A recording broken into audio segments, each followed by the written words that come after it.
Master, welcome back again to our channel. Panibagong araw, panibagong kabanata na naman ang pagsumasamayin natin ngayong araw na ito. At kung bago ka sa ating channel, pag-click ang subscribe button and hit the notification bell para updated kayo sa ating mga susunod na videos.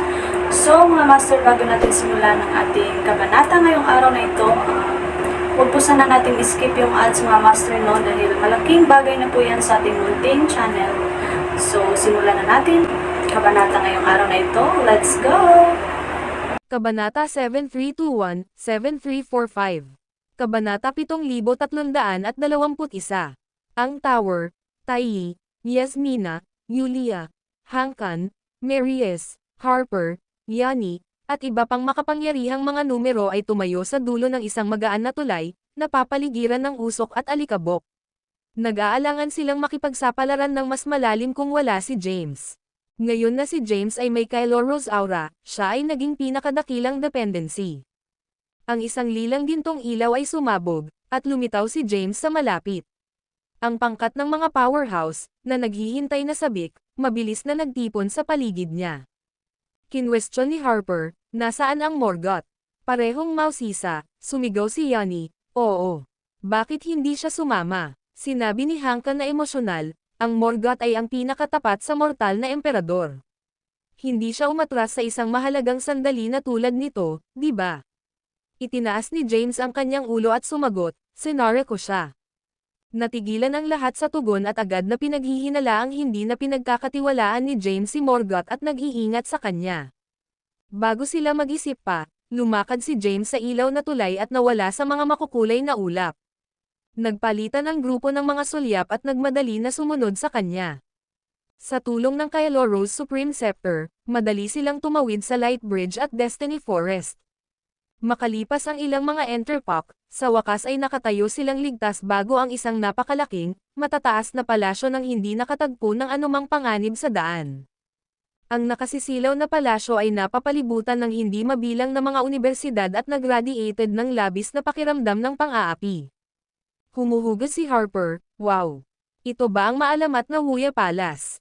Sinabi ni Hangkan, napakaganda nito. Ang 49 na mga templo ng langit ay biglang tila mapurol kung ihahambing. Tinanong ni Maries, narito ba ang linya ng Wait Ara? Interjected si Taiyi, hindi. Ito lamang ang panlabas na korte ng Huya Palace. Outer court. Kung ito ay grand na ito, kung gayon ang pangunahing bulwagan ay dapat na maging mas labis na galit. Ang palasyo ng Wuto ay ang kolektibong pangalan para sa 81 bulwagan. Ang unang 20 bulwagan ay ikinategorya bilang FFIE Outer Court at ginamit upang bantayan ni Emperor Kosimian. Ito ay kung saan samamba ang mga alagad. Ang 20 bulwagan sa gitna ay, na tinatawag na Heart Court, na pinangangasiwaan ni Emperor Stavros. Ito ang puwang ng aktibidad ng mababang ranggo. 20 bulwagan ang pinakamahusay, di ba? Panipi. Ang bawat tao'y nakatuon ang kanilang pansin kay Yulia. Tumanggo si Yulia at nagpaliwanag, ako ang namamahala sa kanila, at ito ay para sa mga regular na ranggo ng mga alagad. Nagtanong si James, si Xanthopos ay namamahala sa 20 bulwagan sa silangan at kanluran, di ba? Samantala ang pangunahing tol, na binabantayan ni Lord Goyo ay kung saan nilinang ang landas ng Wait Ara.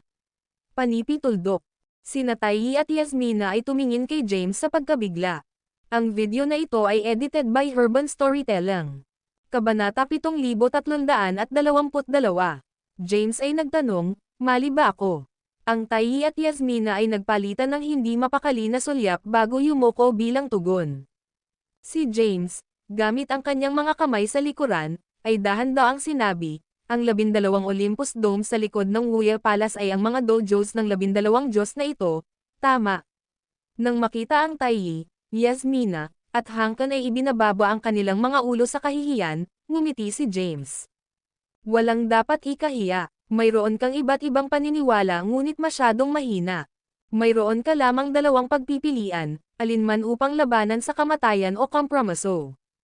Ang pakikipaglaban sa landas ng Wait Ara ay haantong lamang sa paglamon niya. Kahit na ito ay isang marangal na kilos, sa huli ay walang saysay.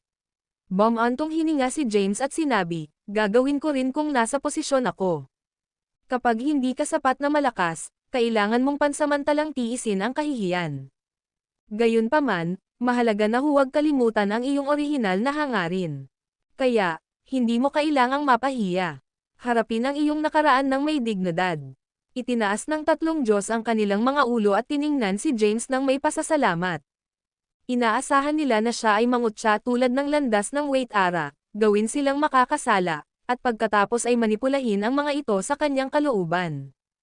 Ang makiramay na diskarte ni James ay nagparamdam sa kanila ng sobrang init. Tayi, Yasmina, at Hankan ay lumuhad at kautog kay James. Sumimangot si James at tinanong, ano ang ginagawa mo? Ikaw ang aking mga nakatatanda. Bakit ka nanatiling nakaluhod? Mapapababa ako kung hindi ako lumuhad din. Itinuwid nila ang kanilang mga likuran at nagpalitan ng mga sulyap sa isa't isa, ang kanilang mga mata ay puno ng luhan ng kagalakan habang tumayo sila. Habang tumatanda ka, makitid ang iyong pananaw. Nasanay na kami ng hindi maganda, at labis na ginagamot ng may kabaitan. Si Tayi, natahimik, ay tumingin kay James na may pag-aalala. Tila wala pang bumisita dito. Dapat ba nating talakayin ang aming susunod na plano? Habang siya ay nagsalita, iniwas niya ang kanyang kamay at isang itim at puting tunog na hindi tinatagusan ng tunog na nakapaloob sa pangkat. Ang iba pang mga powerhouse ay sumali sa talakayan. Tila si Xanthocos at ang kanyang mga kasama ay hindi pa dumating. Sinuri ko ang aking zen. Ang proteksyon ng Huya Palace ay hindi pa rin buo at hindi nasira na sinusubaybayan ko rin ang paligid. Walang sino man sa loob ng daan-daang libong mga light years Xanthocos at ang kanyang kasama ay maaaring nawala sa kanilang lakad. Binigyan namin sila ng maraming oras, ngunit hindi pa sila nakarating. Napakahaba ng titi. Si Xanthocos ay dapat na dumating ng matagal. Ang video na ito ay edited by Urban Storytelling. Kabanata 7323. Pagkatapos ng pakikinig sa kanilang chatter, si James ay nagtaas ng isang kakaibang ngiti. Nope, lahat kayo ay mali. Matagal na silang narito, ngunit hinihintay nila kaming gumawa ng isang paglipat. Ang mga powerhouse ay natigilan sa paghahayag. Emang sinabi ni Tayi, sang-asang-ayon ako. Ang Xanthocos ay lubos na matalino at tuso. Itinago niya ang kanyang mga ambisyon sa loob ng maraming taon. Hindi siya kailanman kikilos ng walang buong kumpiyansa. Sumimangot si Yulia at sinabi, ngunit naghanap kami sa buong paligid at wala kaming napansin. Si Yasmina ay nag-squint at sinabing, may isang lohikal na paliwanag lamang. Ang kanyang lakas ay dapat na malayo sa atin, kaya't bakit hindi natin siya maramdaman? Ang bawat tao ay nagsuot ng solemn na ekspresyon matapos mabanggit ang posibilidad. Bukod kay James, sila ay pambihirang mga powerhouse na may kakayahang mangibabaw sa mas malaking realidad ng madali. Ang lakas ng Xanthocos ay kailangang tumaas ng malaki upang malampasan ang mga ito sa pamamagitan ng tulad ng isang margin. Tinitigan ni Tayi si James at sinabing, kung ang ibang partido ay narito, kung gayon ang pagpipilian ay atin. Dapat ba nating alisin ang mga ito bago pumasok sa Huya Palace, o? Ngumiti si James sa Tayi at tinanong, tanggalin mo sila. Maaari mo bang hanapin ang mga ito? Natigilan si Tayi. Nagkibit balikat si James at sinabing, hindi ko sila mahahanap, ngunit naramdaman ko ang kanilang presensya. Lahat ay nakatitig kay James na parang siya ay isang kakilakilabot na halimaw. Dahil wala tayong planuhin, maaari rin nating sumama dito. Kailangan nating maging kwalipikadong pawns at mamuno sa daan. Sino ang nakakaalam? Marahil ay makikita natin ang ilang magagandang bagay. Matapos magsalita, inalis ni James ang kanyang kamay at tinawag ang isang ilaw ng taybak upang masira ang pormasyong hindi tinatagusan ng tunog. Pagkatapos, darted ito patungo sa Huya Palace sa unahan nila. Boom! Sa pamamagitan ng isang malakas na pagsabog, ang ilaw ng taybak ni James ay tumama sa isang hadlang at sumabog na may nakasisilaw na lila at gintong ilaw. Unti-unting kumalat ang ilaw at napapalibutan ang Huya Palace. Kasabay nito, lumitaw ang malakas na lakas ng Waltraud at lumusat sa kanila. Agad na kumalat si James, at ang malawak na itim, puti, lila, at gintong ilaw ay nabuo ng isang hadlang. Boom! Boom! Boom! Ang kapangyarihan ng Waltraud ay tumama sa hadlang, na nagreresulta sa malakas na pagsabog. Kaagad pagkatapos, higit sa 20 phantom na mga numero ang lumitaw mula sa Waltraud Formation at sinaktan ang hadlang ni James. Bulalas ni Yulia, "Maingat, James. Pakopya, iyon ang 21 tagapag-alaga ng Wuya. Ang bawat isa sa kanila ay nagtataglay ng malaking lakas. Mas malakas ang mga ito kaysa sa mga kasama. Ang mga katayuan ng kabanalan ay pinutol ang crap, let's go for it," nag-ambala si Yanni at nanguna. Si Harper, Tai, Yasmina, Hankan, at Marius ay sumunod sa kanya. Tumalon si Yulia sa hangin at tinawag ang isang asol na ilaw ng tebak. Sinira nito ang hadlang at tinusok ang isa sa mga katawan ng tagapag-alaga. Ang mga kasama ni James ay agad na nakikibahagi sa pakikipaglaban sa iba pang 20 tagapag-alaga na ang kanilang paghaharap ay naging sanhi ng pag-iling ng Wuya Palace. Ang video na ito ay edited by Herban Storytelling. Kabanata 7324. Kung ang battle na babalik, James hovered sa void tulad ng isang bystander. Hindi siya nasanay sa sitwasyon, dahil karaniwang pinangangasiwaan niya ang lahat. Ang panunood ng labanan mula sa mga gilid ay isang bihirang karanasan para sa kanya. Ang kanyang mga kasama ay lahat ng mga elite mula sa mas malaking realidad. Hindi makatuwiran na huwag hayaan silang ipakita ang kanilang mga kakayahan. Nag-atubiling hinugot ni James ang isang garapon ng Chaos Absinthe at kinuha ang mga swigs, pakiramdam na medyo nababato habang napansin niya ang larangan ng digmaan. Ang 21 Wuya Guardians ay malakas ngunit hindi maaaring tumugma sa mga kasama ni James sa mga tuntunin ng individual na lakas. Gayunpaman, ang kanilang mga coordinated na pag-atake at pormasayon ay naging mahirap para sa kanila na makuha ang itaas na kamay. Boom! Sinaktan ni Tai ang pinakamalapit na tagapag-alaga sa kanyang palad, na nagdulot ng malakas na pagsabog. Ang mga shockwaves ay lumubog at tinamaan ang isa pang tagapag-alaga, sinampal siya sa pagbuo at paglikha ng isang pagbubukas. Si Yasmina, Marius, at Hankan ay mabilis na sumunod, na kumuha ng maraming tagapag-alaga ng mabilis na magkakasunod. Di nagtagal, nawasak ang pagbuo. Ang natitira ay medyo madali para sa kanila. Sa ilalim ni Yanni at ang iba pang mga pag-atake ng powerhouse, ang 21 Wuya Guardians ay natalo sa isang napakaikling panahon. Ang pagbuo sa paligid ng Wuya Palace ay napunit din ng kanilang pinagsamang pagsisikap, at ang makapangyarihang kapangyarihan ng Waltraud ay agad na tumulo mula sa loob. "Pumasok ka," sigaw ni Yasmina, pagkatapos ay pinangunahan ang grupo sa pagbuo. Hindi sila masama. Natapos ni James ang huling paghigop ng kanyang kaguluhan na absinthe, pagkatapos ay itapon ang garapon ng alak. Agad siyang nagbago sa isang ilaw ng tebak at sinundan sila. Ilang sandali matapos ang pangkat ni James na dumaan sa pormasayon, 2 kulay abo na ilaw ang sumabog sa puwang na kanilang sinakop ang mga sandali bago at naging materialized sa 2 mahiwagang lalaki. Ang isa sa kanila ay may itim na buhok at nagsuot ng isang gintong balabal, na naglalabas ng isang marangal na aura. Samantala, ang isa pa ay isang matandang lalaki na may kulay abo na buhok, na tila isang lingkod.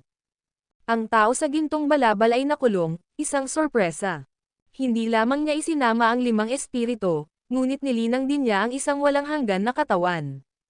Bukod dito, nasakop pa niya sina Tai at Yasmina. "Pinahihintulutan kita, James." Ang matatandang lalaki sa tabi niya ay sumimangot at sinabing, "Huli na kami." Ang tao sa gintong balabal ay tumawa, "Tayo ba? Hindi pa huli ang lahat. Naghintay ako ng milyon-milyong mga entrepok." Ang paghihintay ng kaunti ay hindi iyon malaki sa isang pakikitungo na hininga ng matatanda at sinabi, "Ngunit pinlano naming mag-sneak ng hindi napansin at makagambala sa kanila." Maging ang Tai at Yasmina ay nagdulot ng napakalaking kaguluhan kapag sinusubukan na pumasok sa pormasayon. "Hindi ba natin sila alerto kung susubukan nating ipasok ngayon?" Tiningnan ni Zanfakos ang matatandang lalaki at sinisiraan kung bakit parang mas nababahala ka kaysa sa akin, Quintes. Bumantong hininga si Quintes, itinaas ang kanyang ulo, at sinabing, "Nag-aalala lang ako sa iyo." Pagkatapos ng lahat, nauugnay ito sa aming walang hanggang hegemony. Ang titig ni Zanfakos ay naging walang kamali-mali. Ibinaba ni Quintes ang kanyang ulo at humakbang pabalik tulad ng isang mababang alipin. Ang memorya ng trahedya ni Quentin ay sariwa pa rin sa kanyang isipan. Alam niya na hindi ito matalino upang pukawin ang Xanthocles ngayon. Pagkaraan ng ilang sandali, tumawa si Xanthocles, hindi na kailangang magmadali. Mayroong 81 bulwagan sa loob ng Huya Palace. Ang bawat isa sa kanila ay napuno ng maraming mga paghihigpit at pag-atake. Paano madali ang isang bungkus ng mga mahina na tulad nila? Ang video na ito ay edited by Urban Storytelling. Kabanata 7325. Dagdag pa, hindi mahalaga kung natuklasan nila kami. Mayroon kaming taong nagmamalasakit kay James tungkol sa isang hostage, sabi ni Xanthocles na may masamang ngiti. Napangiti si Quintes at tumango. Tumalikod si Xanthocles gamit ang kanyang mga kamay sa likuran at tumitig sa walang bisa. Mas nag-aalala ako sa kanila. Dapat narito na sila ngayon. Tanong ni Quintes, sino ang tinutukoy mo? Matagal mo nang binabanggit ang mga ito. Si Xanthocles ay paliitin ang kanyang mga mata ng bahagya, nakangiti nang hindi nagsabi ng isang salita. Di nagtagal, 3 itim at puting ilaw ang bumaril patungo sa kanila sa mataas na bilis, materializing sa 2 lalaki at isang babae. Sa sandaling nakita niya ang trio, si Xanthocles ay natigilan. Siya ay nagmamadali na lumuhad, nakikipag-away sa takot. Ang iyong kabanalan. Nagulat sa labis na presensya ng trio, lumuhad din si Quintes. Ang 2 kalalakihan at isang babae ay walang iba kundi sina Yephrins Gavea, Quintinus Crandall, at Amos Shereb, 3 sa mga Diyos ng Kailoros na walang kabuluhan. Hindi tulad ni Frana, naglakbay sila sa pamamagitan ng Zyretia Gate sa pamamagitan ng pagsasakripisyo ng bilyon-bilyong buhay na nilalang mula sa realm ng Health na nabilanggo sa puwang ng Xanthocles. Dahil naglalakbay sila kasama ang kanilang pangunahing mga katawan, nagpanatili sila ng hindi bababa sa 50% ng kanilang lakas. Naturally, hindi sila dumaan sa gayong mga panganib para sa kapakanan ni Xanthocles, ngunit para sa kanilang sariling mga motibo. Matapos ang katahimikan ng katahimikan, tiningnan ni Yephrins ang Huya Palace at tinanong, pumasok ba sila? Si Xanthocles ay tumugon ng labis, ginawa nila. Tulad ng inaasahan mula sa mga Diyos ng Kailoros na walang kabuluhan, ikaw ay 3 ay natatanging matalino at kinakalkala ang lahat ng perpekto. Labis akong hinahangaan sa inyong 3. Tumalikod si Yephrins at pinagsama ang kanyang mga mata sa pagpuri ng sycophantic ni Xanthocles. Si Quintinus, na nakatayo sa tabi niya, ay nanunuya, kung ang iyong lakas ay kalahati ng iyong pag-aalsa, hindi ka mapahiya ni James. Pinilipit ni Amos ang kanyang balbas at tumawa sa mga puna. Si Xanthocles ay pumalakpak sa kanyang mga kamao ngunit natatakot na ipahayag ang kanyang galit. Dahan-daang sinabi ni Yephrins, sa tulong ni Frana, isinama ni James ang kanyang 5 espiritu, nilinang ang isang walang hanggan na katawan, at nakamit ang tunay na katahimikan. Marahil ay walang tao sa Health Realm na isang tugma laban sa kanya. Panipi. Kahit na hindi kami nakakasama sa Frana dapat kong aminin na mayroon siyang mas mahusay na paghuhusga sa mga tao kaysa sa amin. Matapos magsalita, sinulyapan niya si Xanthocles na nakakapagod. Ang Quintinus at Amos ay nagpalitan ng mga sulyap at sneered, malinaw na nakatingin sa Xanthocles. Galit na galit si Xanthocles, ngunit maaari lamang yumuko ang kanyang ulo at lunukan ang kanyang galit sa harap ng 3 mga Diyos ng Kailoros na walang kabuluhan. Si Quintes, nakakakita ng isang pagkakataon, biglang dumiretso at sumigaw ng iyong kabanalan. Nakita namin si Tylee Yasminar Yulia, Hankan, at Marius na kasama ni James sa Huya Palace. Bukod dito, sina Harper at Yanni, na dating naghimagsik laban sa landas ng Wait Ara, ay kabilang sa kanila. Sa sandaling iniwan ng mga salitang ito ang kanyangang mga bibig, Yephrins, Quintinus, at mga ekspresyon ni Amos ay nagdilim, at lahat sila ay sumulyap sa nakaluhod na Xanthocles. Nakakatakot, itinaas ni Xanthocles ang kanyang ulo at nagmadali na ipinaliwanag, ako ay malapit nang banggitin ito. Bastard ka. Sinusubukan mong gamitin kami bilang mga pawns. Nakagambala si Quintinus, ang kanyang tinig ay tumutulo na may nakamamatay na hangarin. Ang video na ito ay edited by Urban Storytelling. Kabanata 7326. Feeling ang kanilang nakamamatay na aura, si Xanthocles ay agad na nakautout sa takot. Mangyaring ekstra ang aking buhay. Hindi ko ito itinago sa layunin, ngunit naramdaman kong bukod kay James, ang iba ay hindi mahalaga. Kung nasaan si James, dapat na naruroon ang Kylo Supreme. Ginawa ko ang lahat para sa iyong kapakanan at wala pang ibang motibo. Sapat. Biglang sumigaw si Yefrins. Natigilan ang kanyang domineering voice kay Xanthocos. Maging si Quintinus, na malapit ng kumilos, ay inatras ang kanyang kamay. Si Amos ay bumangon at bumulong. Yefrins, bagaman si Taiyi at Yasmina ay hindi kasing lakas ni James, sila ay mga Diyos ng health na kaharian at si Frana din. Matatag na tagapagtanggol. Kahit na mayroon kaming bilyon-bilyong mga nabubuhay na nilalang upang masakop kami upang dumaan sa Zyresha Gate, nagpapanatili lamang kami ng 50% ng aming lakas mula sa lupain ng Xanadu.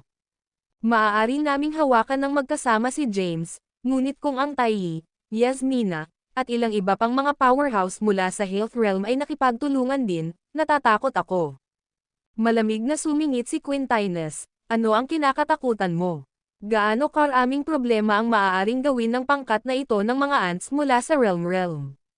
Nakatitig si Amos kay Quintinus at tinanong, paano kung ibinigay ni Frana ang kataas-taasan kay James? Si Quintinus ay nawawala para sa mga salita.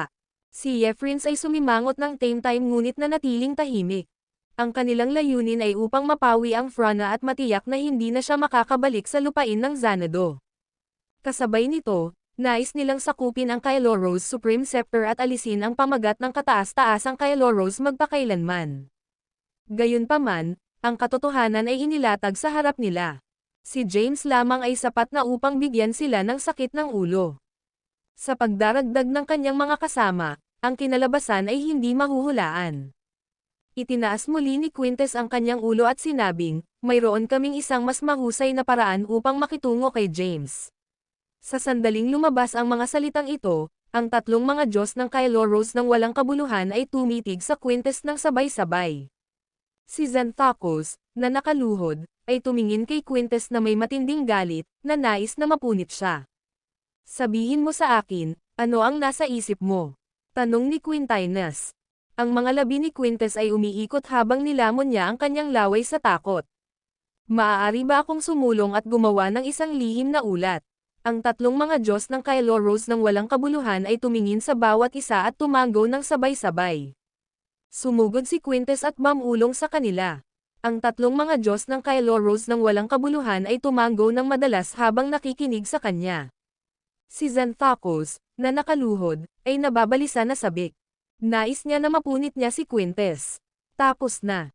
Ang bastard na iyon ay dapat na sinabi sa kanila na nakuha ko ang Light Thea at maaaring banta ni James.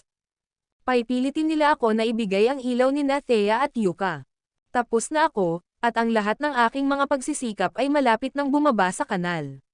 Si Xanthocos ay lumaki ng mas nababahala habang naisip niya ang mga posibilidad at nag-aatubili na tanggapin ang kanyang kapalaran.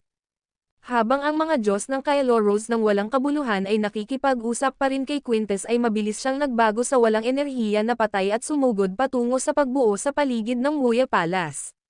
Boom! Isang malakas na tunog na samaire sa hangin, agad na nakakaakit ng pansin ng mga Diyos ng Kylo na walang kabuluhan. O hindi, si Xanthocos ay tumatakbo, galit na sigaw ni Quintinus. Tumingin si Quintinus kay Yefrins. Malamig si Amos. Ano ang isang tuso na tao? Alam kong hindi siya maaasahan. Dapat nating mahuli siya.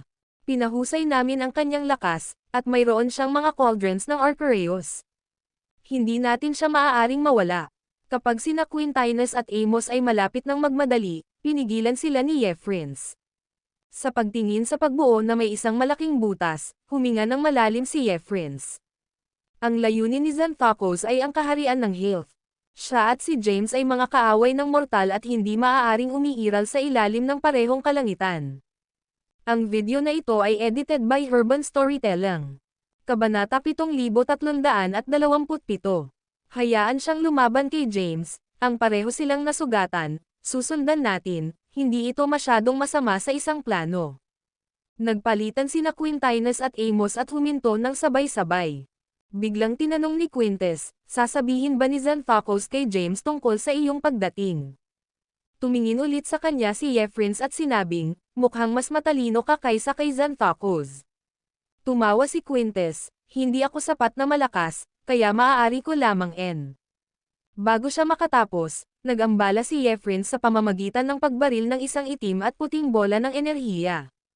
Sinasabi ni Yefrins na, lunukan ito ay isang gantimpala para sa iyo. Sa iyo, ikaw, ay hindi na kailangang maging serval ngayon.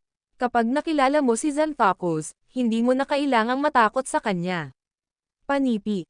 Pinalawak ni Quintes ang kanyang mga mata at nilamon ang bola ng enerhiya na lumulutang sa harap niya. Isang nakasisindak na kulay abo na ilaw na sumabog mula sa kanyang katawan.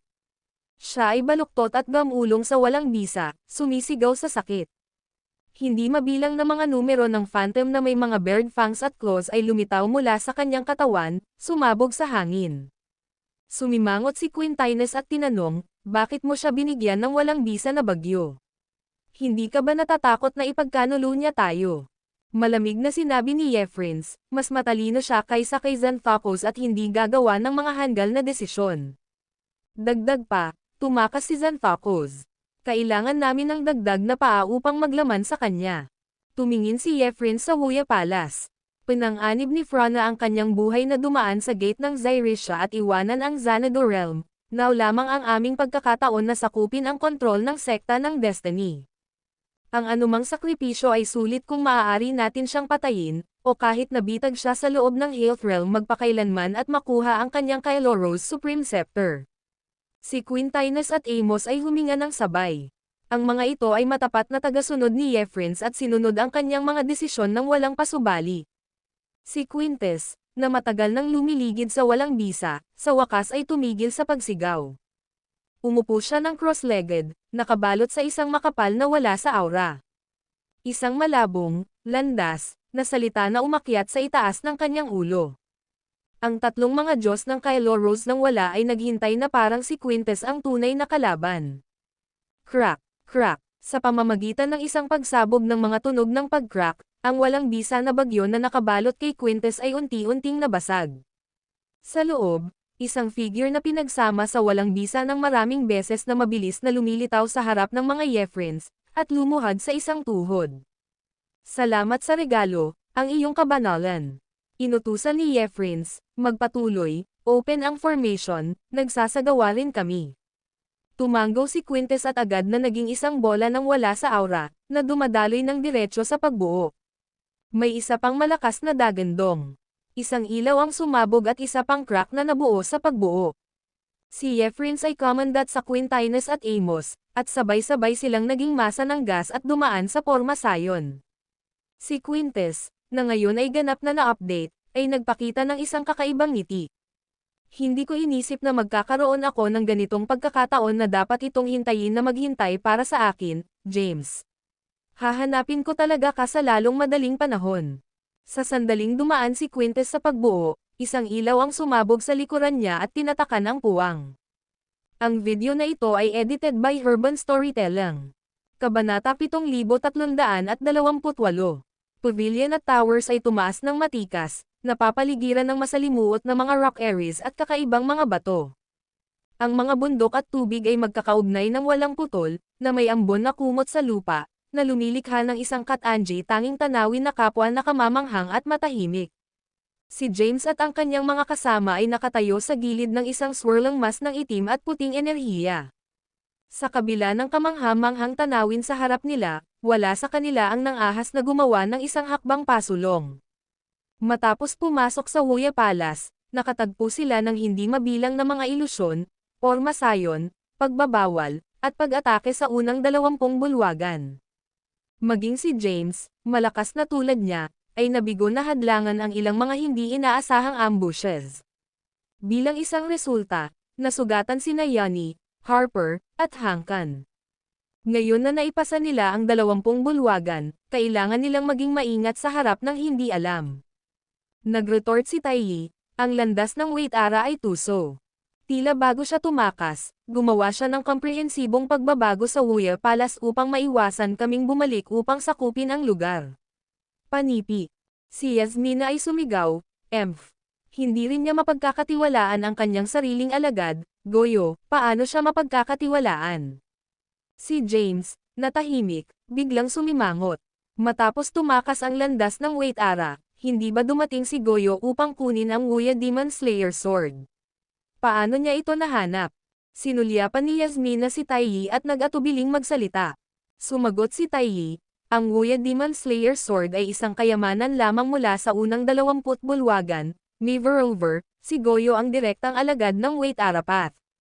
Dapat niyang malaman ang isang bagay na hindi natin maghintay. Nagambala si James, ang Wuya Demon Slayer Sword ay isang kayamanan lamang mula sa unang 20 bulwagan.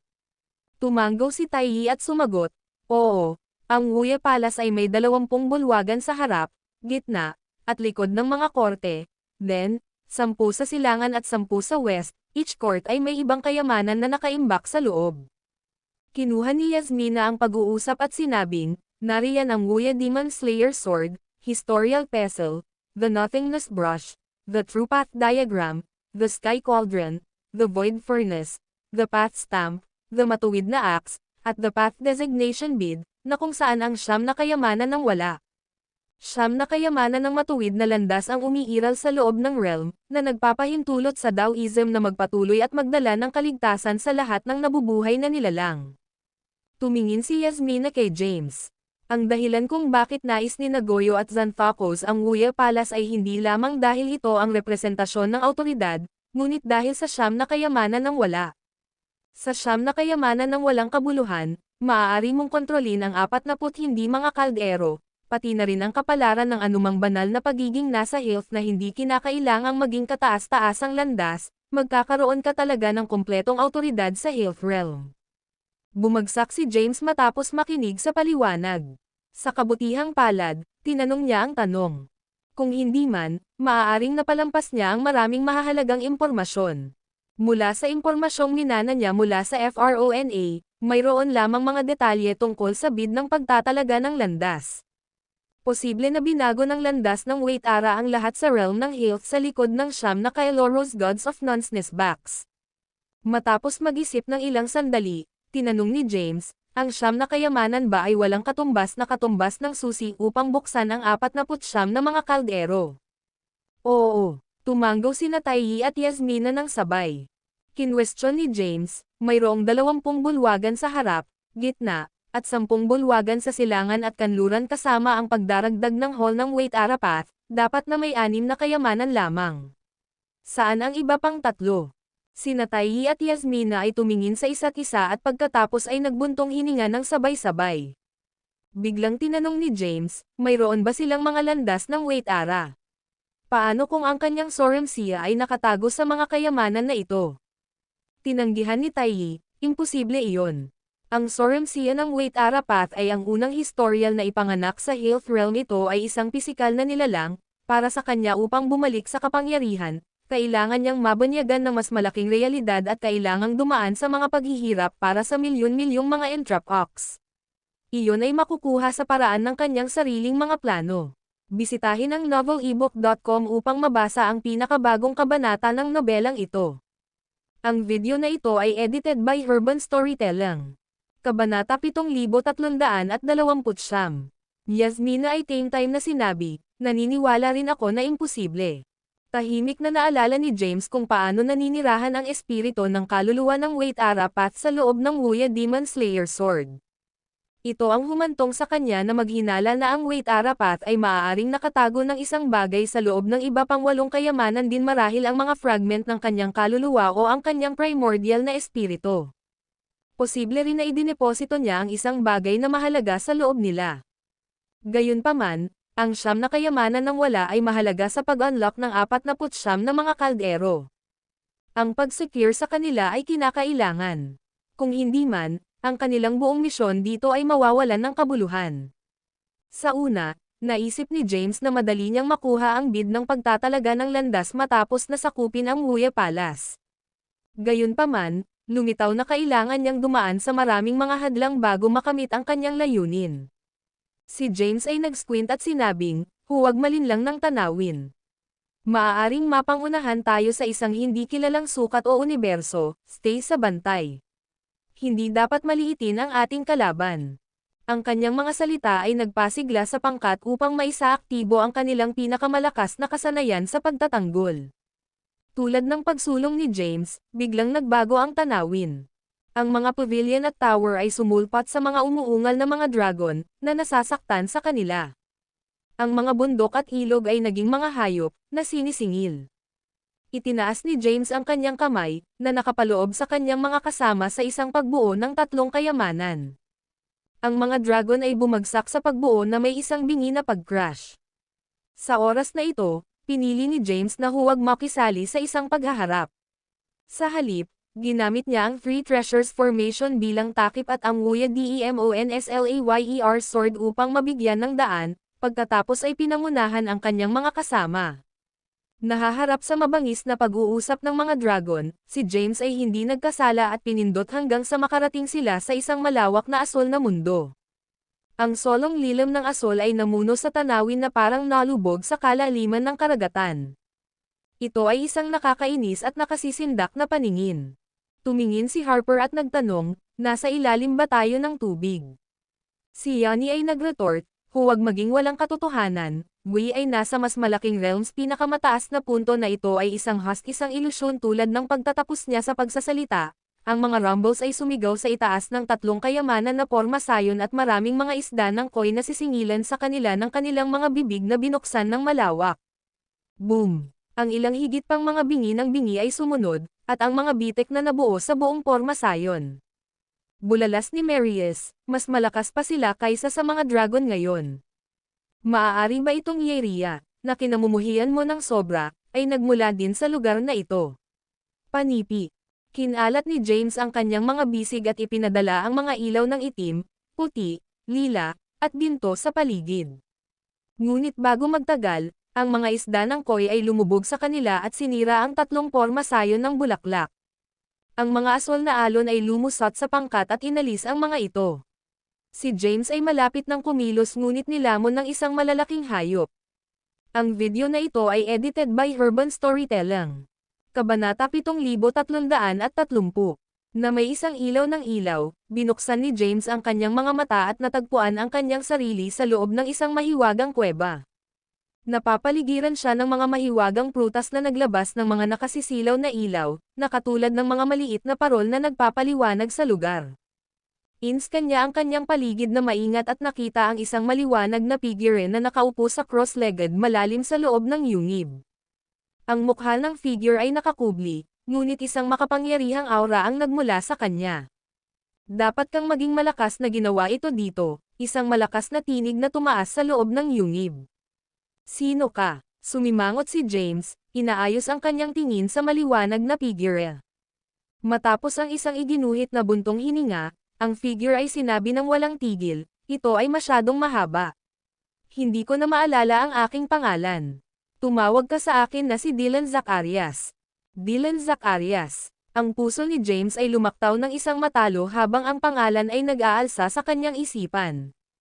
Bigla niyang tiningnan ang figure at tinanong, maaari ka bang maging isa sa mga hindi karapat-dapat na mga paksayon ng mga paksayon na nabilanggo ng landas ng Waitara?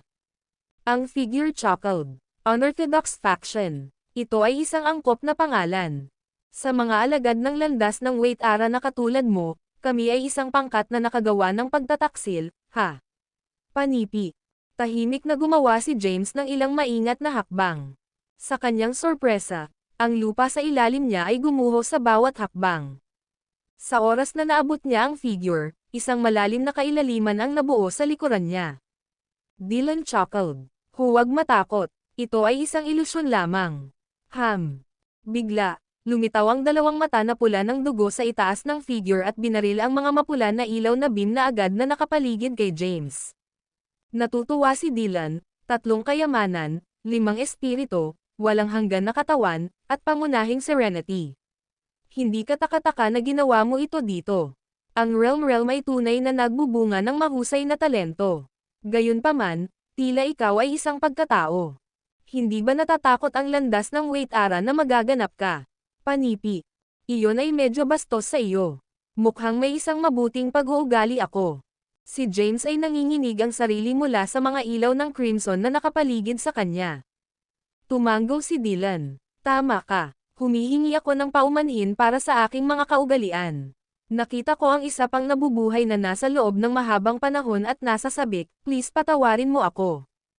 Tinanong ni James, nasaan ang aking mga kasama? Sumagot si Dylan, kailangan ko muna kang sagutin ang aking katanungan. Nag-squint si James at hiniling, magtatanong pa ako ng isa pang oras. Saan sila? Nakakakita ng katigasan ni James, si Dylan ay nag-chok. Hindi ako nakipaglaban sa higit sa 1,000,000 mga entrepok na nais mo bang hamanin ako ay hindi nag-aksaya si James ng anumang mga salita. Itinuro niya ang 2 daliri sa walang bisa at tinawag ang Wuya Demon Slayer Sword. Sa pamamagitan ng isang kisap mata ng kanyang mga daliri ang Taebak ay nasasaktan patungo kay Dylan na may hindi kapani-pani walang bilis ng bang. Ang video na ito ay edited by Herban Storytelling. Kabanata 7331. Suddenly, malakas na tunog ay sumigaw habang ang Sword Slayer Sword ay tumama sa isang bagyo na kumakalat kay Dylan.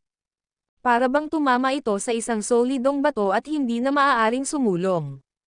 Nakakakita ito, pinapalakpakan ni James ang kanyang mga kamao. Mula ng pagsamahin, ang Demonyo Slayer na Taebak ay palaging walang kapantay at mabigat, na pinapatay ang lahat ng mga banal na nilalang na may isang solong slash. Ngunit ngayon, nakaharap sa Dylan, ito ay ganap na naharang. Ipinahiwatig nito na ang kanyang lakas ay higit na lumampas sa Taiyi at Tapia. Hindi masama, ngumiti si Dylan at sinabi. Nagawa mong makuha ang Sword Slayer Sword, ngunit mula sa alam ko, kinuha na ito ni Goyo, na alagad ni Wait Ara. Maaari mo bang maging sanhi ng pagkahulog ni Goyo? Panipi. Hindi pinansin ni James ang kanyang mga salita at itinulak ang kanyang palad pasulong. Ang isa pang black-white amethyst gold light ay dumiretso sa Wuya Demonslayer sword.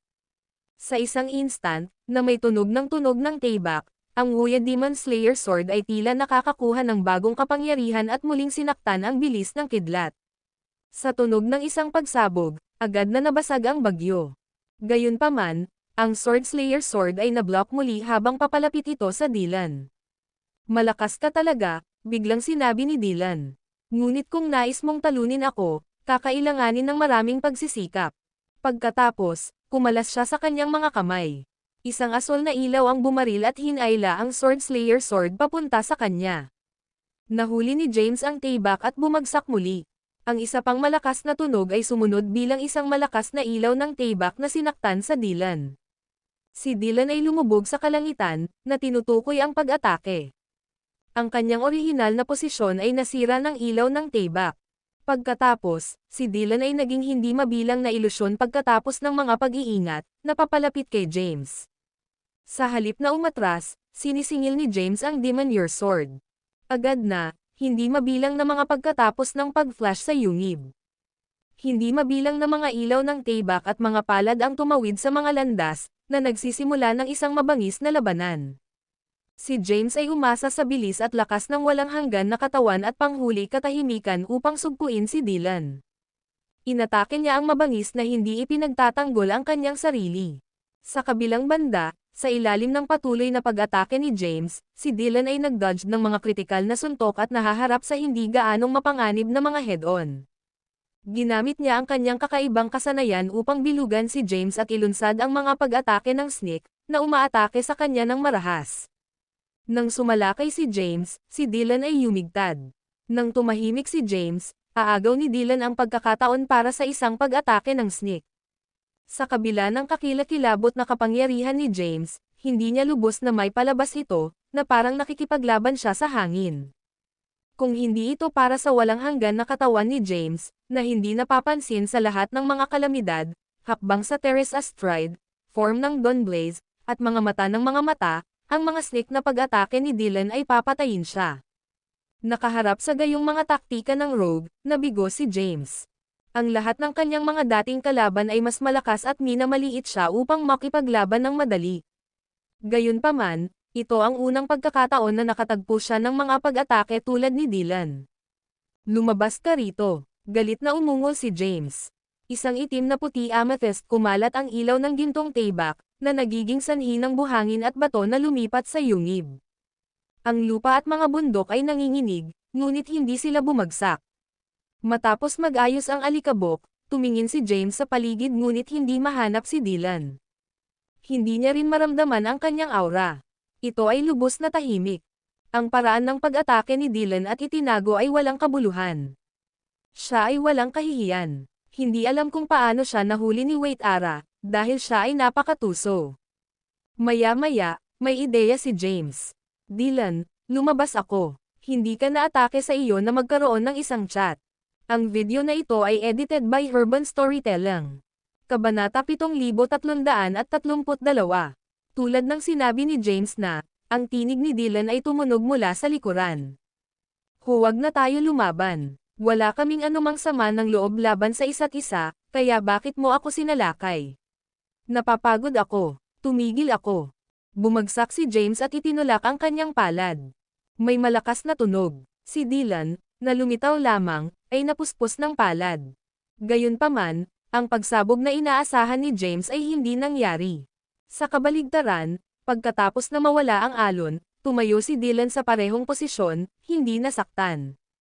Ang mga mata ni James ay makitid. Nagsinungaling ka.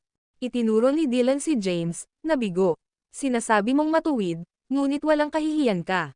Niloloko mo ang mga tao at pagkatapos ay talunin sila. Hindi mo akalain na ikaw ay bago niya matapos ang kanyang mga salita, naglabas siya ng isang bibig ng dugo. Sa sandaling ito, itinulak ni James ang isa pang palad at pagkatapos ay inalis ito. Twitched.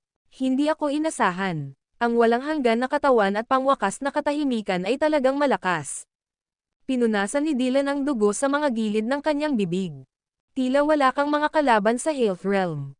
Nakakapit sa kanyang dibdib, si Dylan, na orihinal na napapaligiran ng ilaw, sa wakas ay inihayag ang kanyang tunay na hitsura. Siya ay labis na gwapo ngunit may puting buhok. Mula sa kanyang hitsura, siya ay parang isang binata, gayunpaman ay nagtataglay siya ng gayong kakilakilabot na lakas. May dugo na umuusbong mula sa mga gilid ng kanyang bibig, ngunit hindi nagalit si Dylan. Patuloy siyang kumakaway. Mukha siyang nakakatawa. Sa ilalim ng titig ni James, dahan-daang umupo si Dylan. Pinagsama niya ang kanyang mga kamay. Kaagad, ang kanyang katawan ay nagpalabas ng asol na ilaw. Pagkatapos, maraming mga bola ng enerhiya na nagpapalabas ng asol na ilaw ay lumitaw sa harap ni James. Kabilang sa mga bola ng enerhiya, naroon sina Yanni, Harper, Maries, Hankan, Tayi, at kahit Tapia. Binigyan kita ng iyong mga kaibigan. Bumantong hininga si Dylan at sinabing, hindi mo na ako maatake. Wala kaming sama ng loob. Tiningnan ni James ang mga banal na nilalang at mga powerhouse na nakaupo sa mga asol na bola ng enerhiya. Bumagsak ang puso niya. Na-hypnotize mo ba sila? Hindi, itinanggi ni Dylan. Ito ay isang Taoism na nilikha ko. Naaunawaan lamang nila ang mga landas. Nawala si James sa mga salita. Ano ang iyong ekspresyon? Nagalit si Dylan. Sa palagay mo ba ikaw lang ang may mga landas? Sa palagay mo wala kaming mga landas? Nang marinig ang mga salita ni Dylan, nag-urong si James.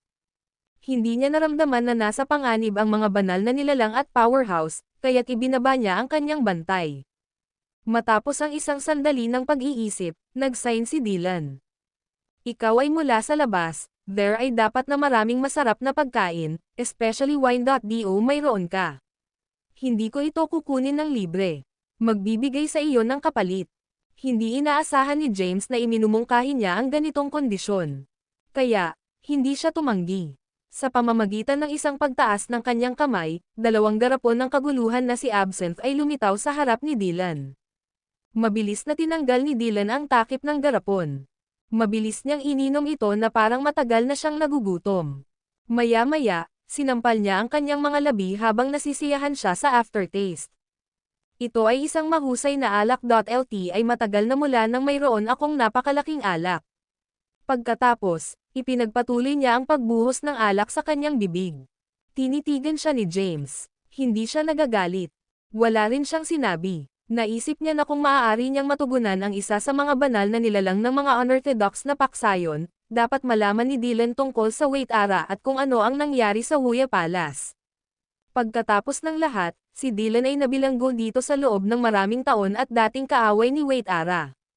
Siya ay isang pag-iral na hindi maaaring patayin ni Wait Ara. Sa kanyang lakas, kahit na siya ay nakipaglaban kay Rogali, hindi siya nasaktan. Kaya, walang paraan na siya ay maaaring talunin. Kung hindi kinuha ni Dylan ang inisyatibo upang ipakita, hindi na niya mahahanap, huwag mag-isa na nasugatan. Ipinakita nito na siya ay napakalakas. Matapos ni Dylan ang garapon ng Chaos Absinthe, itinaas niya ang kanyang ulo. Ito ay isang mahusay na alak. Sa pamamagitan ng paraan, ano ang sinabi ko ngayon? Bibigyan kita ng isang bagay bilang kapalit. Pagkatapos, iniwas niya ang kanyang kamay at isang stick na nagpapalabas ng itim at puting ilaw ay lumitaw. Nang makita iyon, hindi makakatulong si James ngunit sumimangot. Ang stick ay simple ngunit matikas. Ito ay mukhang normal, ngunit pinalabas nito ang itim at puting ilaw. Mangyaring kunin ito ang historical pestle. Ang buong Health Realm ay kinokontrol nito ay isa ito sa 9 na kayamanan ng wala. Historical pestle. Nang marinig iyon ni James, inabot niya at hinawakan ang peste. Pagkatapos, sinuri niya ito. Gayunpaman, wala siyang makitang kakaiba tungkol dito. Habang hinahawakan niya ito, naramdaman niya ang mahalagang enerhiya sa kanyang katawan na nagsisimulang sumabog. Ito ay parang isang mahiwagang kapangyarihan ay nasa kanyang katawan. Pagkatapos, ang black and white light na lumayo mula sa pestle na nakapaloob kay James. Ang pestle ay naging 2, at pagkatapos ay tumaas ng walang katapusang ang bilang. Mabilis na pinaikot ang mga peste sa paligid ni James. Nahuli si James. Naramdaman niya ang walang hanggan na katawan na pinino. Kaya, umupo siya sa lupa at ipinikit ang kanyang mga mata. Sa oras na ito, binuksan ni Dylan ang isa pang garapon ng Chaos Absinthe. Sinulyapan niya si James at ngumisi. Hindi ba ito isang sirang stick? Bakit ka naglalaro ng mga tripike kasama nito? Hindi ko maintindihan ang iyong mga paksayon ng Orthodox, AII na hindi ka mabaliw. Pagkatapos, kinuha niya ang garapon ng kaguluhan at ibinuhos ang alak sa kanyang bibig. Maya-maya, inagaw niya ang garapon. Ito ay amoy malagkit.ls. May mga inihaw na isda na makakain. Pagkatapos, ibinaba ni Dylan ang garapon at tumingin sa paligid. Ang inihaw na isda at pinong alak ay isang perpektong kombinasyon. Hurry up at pumasok. Pagkatapos nito, tumayo siya. Ang kanyang mga mata ay kumikinang na pula na parang hindi siya mabaliw. Hindi na ako makapaghintay. Mahuhuli kita sa aking sarili. Pagkatapos, hinawakan niya ang garapon ng kaguluhan at sumugod. Ang video na ito ay edited by Urban Storytelling. Kabanata 7333. Sa Wuya Palace, sa gilid ng frontal 20 bulwagan, binitawan ni Xanthopos ang kanyang mga kamao sa bola ng walang saysay na patay na enerhiya sa tuktok ng pavilion. Tiningnan niya ang mga gusali sa harap niya na galit. Habang tumatakbo siya para sa kanyang buhay, tumawid siya sa frontal 20 bulwagan. Sa kabila ng kanyang mga pagsisikap, tinamaan pa rin siya ng iba't ibang mga pormasayon, paghihigpit, at Taoism. Dahil dito, natakpan siya sa mga bruises. Mas mahalaga, napagtanto niya na si Wait Ara ay isang taong walang kabuluhan. Binago niya ang lahat sa Wuya Palace bago tumakas. Kahit na si Xanthopos, na dating pamilyar sa lugar na ito, ay hindi makilala ang mga direksyon. Tulad ng hindi alam ni Xanthopos kung mamamatay siya, natural na mas maingat siya. Matapos suriin ang lugar gamit ang kanyang zen, inabot niya ang kanyang mga kamay. Habang ang 2 amethyst gold lights ay sumabog, sinunggaban ni Xanthopos ang 2 magagandang figure sa pamamagitan ng kanilang buhok. Bibigyan kita ng isa pang pagkakataon, contact James kaagad. Sinabi ni Xanthopos sa pamamagitan ng mga gritted na ngipin. Kung hindi man, ikakulong kita rito at ibigay sa iyo sa 3 mga Diyos ng Kailoros na pupunta rito sa lalong madaling panahon. Sa kanilang buhok na hinatak, ang 2 magagandang figure ay nagpalitan ng sulyap. Tila tinanggap nila ang kamatayan at hindi ibibigay. Hindi mo alam kung ano ang mabuti para sa iyo. Nagagalit si Xanthopos. Nakakatakot na walang enerhiya na pinalabas mula sa kanyang katawan, sinisira ang mga damit ng 2 magagandang figure. Agad na, ang 2 magagandang figure ay ganap na hubad, na nagiging sanhi ng pagtawa ni Xanthopos tulad ng isang baluktot. Bigla, habang tumatawa si Xanthopos, 2 beses siyang sinampal. Agad na dumilim ang mukha niya. Ikaw ay isang bastard. Walang hiya ka. Nang marinig iyon, nagalit si Xanthocles na nanginginig ang kanyang katawan. Nakita niya ang dalawang magagandang figure na gumagamit ng mahalagang enerhiya upang balutin ang kanilang sarili. Sa palagay mo maaari kang mabuhay sa pamamagitan ng paggawa nito. Nag-shock si Xanthocles. Kabilang sa mga Diyos ng Kailoros na walang kabuluhan, may gusto ang mga babaeng katawan. At ang babae ay kailangang maging isang bihirang kagandahan. Sa kanyang libreng oras, pinapaginhawa niya ang kanyang sarili sa dalawahang paglilinang. Kapag ito ay dumating sa paggawa ng mga elixir at kayamanan, ginagamit din niya ang mga kababaihan bilang mga hilaw na materyales. Pagkatapos, hinawakan ni Xanthocles ang buhok ng dalawang magagandang kababaihan at ngumiti. Alam mo ba kung paano gumawa ng mga hilaw na materyales? Ang mga katawan ng kababaihan ay inilalagay sa isang maliit na lalagyan. Pagkatapos, ang libong kaluluwa ng sumpa ay naisaaktibo upang gawin ang mga kaluluwa at katawan na magdusa, na pinilit ang mga ito sa labas ng lalagyan. Paano? Ang balat ay nananatili sa lalagyan. Nang marinig iyon ng dalawang babae, nanginig sila. Ang balat ng isang babaeng katawan ay maaaring magamit upang gumawa ng sandata at zafas. Si Xanthocles ay nagpatuloy, kung tungkol sa pisikal na katawan na nabalat, ito ay itinapon sa alchemy furnace. Ang kaluluwa ay nakakandado sa pag-iisip na bilangguan para sa kawalang hanggan, pinahirapan at hindi na muling may reincarnated. Xanthocles, ikaw ay isang bastard. Ang isa sa mga magagandang kababaihan ay hindi na maaaring tumayo. Sa wakas ay sumigaw siya ng galit, karapat-dapat kang mamatay. Papatayin ka ni James. Nang marinig iyon, tumawa ulit si Xanthocles. Banayad na langit na landas, talagang naiiba ka sa gobernador ng Yin na lagi niyang tinutukoy si James bilang kanyang asawa. Iniisip niya na lahat siya. Bisitahin ang novelebook.com upang mabasa ang pinakabagong kabanata ng nobelang ito na, ikaw ay isang bahagi ng gobernador ng Yin, ngunit bakit hindi ka nakakatakot habang siya ay nasa harap ng Jane Light Thea ay naabak. Tumahimik siya. Naiintindihan ko ngayon, ngumiti si Xanthocles at sinabing hindi ka ang kanyang asawa pagkatapos ng lahat, kaya, hindi, ako. Galit na nag-retort si Light Thea. Ikaw ang walang awa at hindi makatarungan. Gawin mo rin ito sa iyong asawa at anak. Manahimik ka. Kinuha ni Xanthocles ang ilaw sa leeg. Ang video na ito ay edited by Urban Storytelling. Kabanata 7334. Xanthocles, nag-iisa ka lang, ang ibang magandang babae ay nagsalita. Hindi lamang nawala ang iyong katayuan sa 49 na langit, ngunit nawalan ka rin ng hindi mabilang na mga mananampalataya at mga alagad. Paano ka nakikipaglaban sa aking Panginoon ngayon? Hindi ka karapat-dapat. Nang marinig iyon, nagalit si Xanthocles. Hinawakan niya ang buhok ng babae gamit ang isa pang kamay at itinaas siya. Hayaan mo siya. Naging sabik ang Light Thea. Yuka, sa palagay mo ba ay maaari kang maging walang takot dahil mayroon kaming kasaysayan? Galit na sigaw ni Xanthocles, sa palagay mo ba hindi kita papatayin? Kung maglakas loob kang patayin siya, papatayin ko agad ang aking sarili. Sigaw ni Light Thea, sa gayon, hindi lamang haharapin mo ang paghabol sa tatlong mga Diyos ng Kailoros, ngunit haharapin mo rin ang paghihiganti ni James, maay hindi ka magkakaroon ng lugar sa Health Realm. Si Xanthocles, na may nakamamatay na hangarin, ay natigilan. Malinaw na epektibo ang banta ni Light Thea. Nakuha niya ang kanyang kahinaan. Ang kasalukuyang sitwasyon ay lampas sa kontrol ng Xanthocles. Lumihis ito mula sa kanyang plano. Ang pagtataksil ni Quintes ay naging dahilan upang masaktan siya ng tatlong mga Diyos ng Kailoros.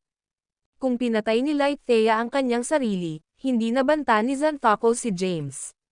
Mapapahamak siya. Sa pag-iisip nito, hinaplos niya ang kanyang mga ngipin at itinapon si Yuka. Nabigla siya nang mawala si Yuka sa sandaling siya ay itinapon.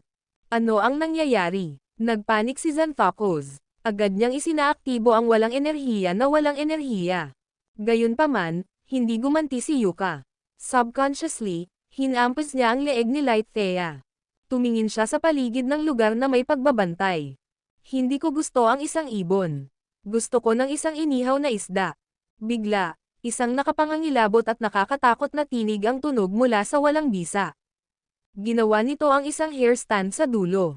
Nerbiyos, Umatras si Xanthopos habang may hawak na ilaw. Sino doon? Ipakita ang iyong sarili. Pagkatapos, isang nakapangangilabot na pagtawa ang tunog mula sa walang bisa. Mayroon kang lubos na pag-uugali. Tila dapat kang ihaw para kumain ako. Nang marinig iyon, si Xanthopos ay tumingin sa paligid ng mas kinakabahan. Itinulak niya ang kanyang palad. Ang walang enerhiya na patay ay naging hindi mabilang na mga palad, pinupuno ang walang bisa. Gayunpaman, nabigla siya na ang mga palad ay hindi sumabog. Sa halip, lahat sila ay nilamon ng asol na gas sa walang bisa at nawala. Nang makita iyon ni Xanthopos, lumaktaw ang kanyang puso. Maaari bang magkaroon ng isang malakas na banal na nakatago sa Uya Palace bukod sa Wait Ara, halika. Sa oras na ito, ang isang malaking kamay na may asol na ilaw ay biglang bumaril mula sa asol na gas sa walang bisa at mabilis na bumagsak sa Xanthopos. Nabigla si Xanthopos na ang kanyang mukha ay naging mapatla. Itinaas niya ang kanyang kamay, at ang walang enerhiya na patay ay naging isang haligi. Malakas niyang hinawakan ang kamay. Ang video na ito ay edited by Urban Storytelling. Kabanata 7335. Ito ang walang enerhiya na patay. Tingnan natin kung maaari mong hawakan ito. Ang hindi mabilang na mga bituin ay lumipad mula sa bola ng asol na gas, na umaatake kay Xanthopos ng walang tigil. Nang makita ang nakakatakot na eksena, hinugot ni Xanthopos ang isang tower na lumawak upang hadlangan ang walang katapusang mga bituin. Sa kabila ng maraming pagsabog, ang tower na sinakripisyo niya ay basag sa ilalim ng patuloy na epekto at sa wakas ay sumabog. Sa susunod na sandali, ang hindi mabilang na mga bituin ay lumiwanag ng maliwanag at tumungo ng diretso para sa Xanthopos. Siya ang asawa ni James, kill sa kanya kung maglakas loob ka. Nanlaki ang mga mata ni Xanthopos habang sumisigaw siya. Subconsciously, ginamit niya ang Light Thea bilang isang kalasag. Gayunpaman, kapag ang pinakamalapit na bituin ay malapit ng matumbok si Xanthopos, tumigil ito. Ang hindi mabilang na mga bituin sa likod nito ay nabuo ng isang mahabang linya, na nagbabanggaan sa bawat isa sa isang kamangha-manghang paningin. Huwag kang mag-alala tungkol sa akin. Patayin mo ang Xanthopos. Biglang sumigaw si Light Thea. Kung namamahala siya upang pagsamahin ang mga kayamanan ng wala, ang kanyang lakas ay tataas, at magiging mahirap ito sa hinaharap. Naririnig ito, ginawang ilaw ni Xanthopos ang Light Thea at naging walang enerhiya na walang enerhiya upang makatakas bago salakayin. Ang hindi mabilang na mga bituin ay mabilis na umatras sa bola ng asol na gas sa walang bisa. Ano ang isang kakilakilabot na aura.ls kung ano ang sinabi niya na totoo? Mayroon bang mga Diyos ng Kailoros na walang kabuluhan na dumating sa Health Realm? Sa frontal 20 bulwagan, isang nakakatakot na ilusyon pagkatapos ay lumitaw, sinuntok at sinira ang haligi na nilikha ni Xanthopos gamit ang walang enerhiya na walang enerhiya. Ang malaking palad sa walang bisa ay tumama ngunit nawasak ng after-image gamit ang isang daliri. Nang makita ito, ang bola ng asol na gas sa walang bisa ay nagsabi, ito ay talagang isang Diyos ng Kailoros na walang kabuluhan, ano ang bulok na swerte. Ang bola ng asol na gas pagkatapos ay nagkalat at tumakas sa lugar. Kapag ang after-image ay malapit ng habulin pagkatapos ng bola ng asol na gas, siya ay pinigilan ng tinig ng isang babae. Quintinus, huwag sundin siya. Ang after-image ay naging materialized sa isang gwapo, bata, isa sa siyam na mga Diyos ng Kailoros na walang kabuluhan, si Quintinus Crandell. Si Jeffrins, Amos, at Quintus ay lumitaw ng paisa-isa.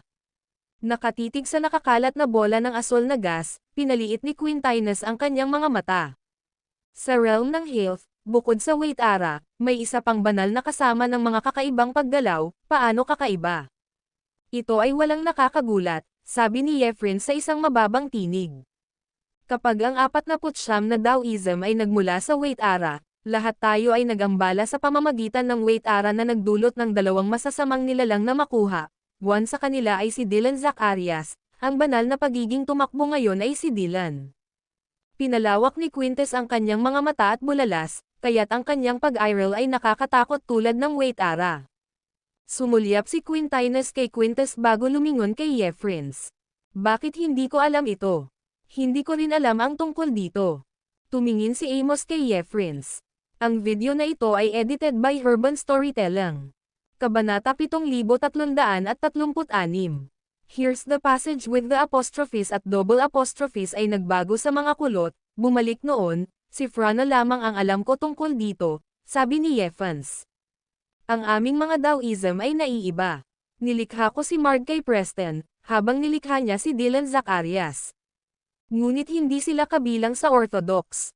Nangyari silang balansehin ang weight ara, kaya't itinago namin sila.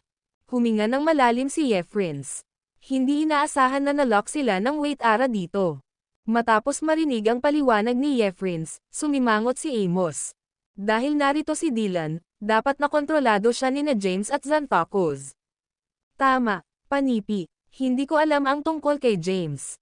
Nakatitig si Amon sa walang bisa kung saan nawala ang bola ng asul na gas. Alam ko lamang na ang Xanthocus ay hindi kinokontrol, otherwise, ang kanyang walang enerhiya ay malulutas ng matagal. Bakit nag-abala sa pag-iwan sa isang haligi? Ano ang susunod nating gagawin?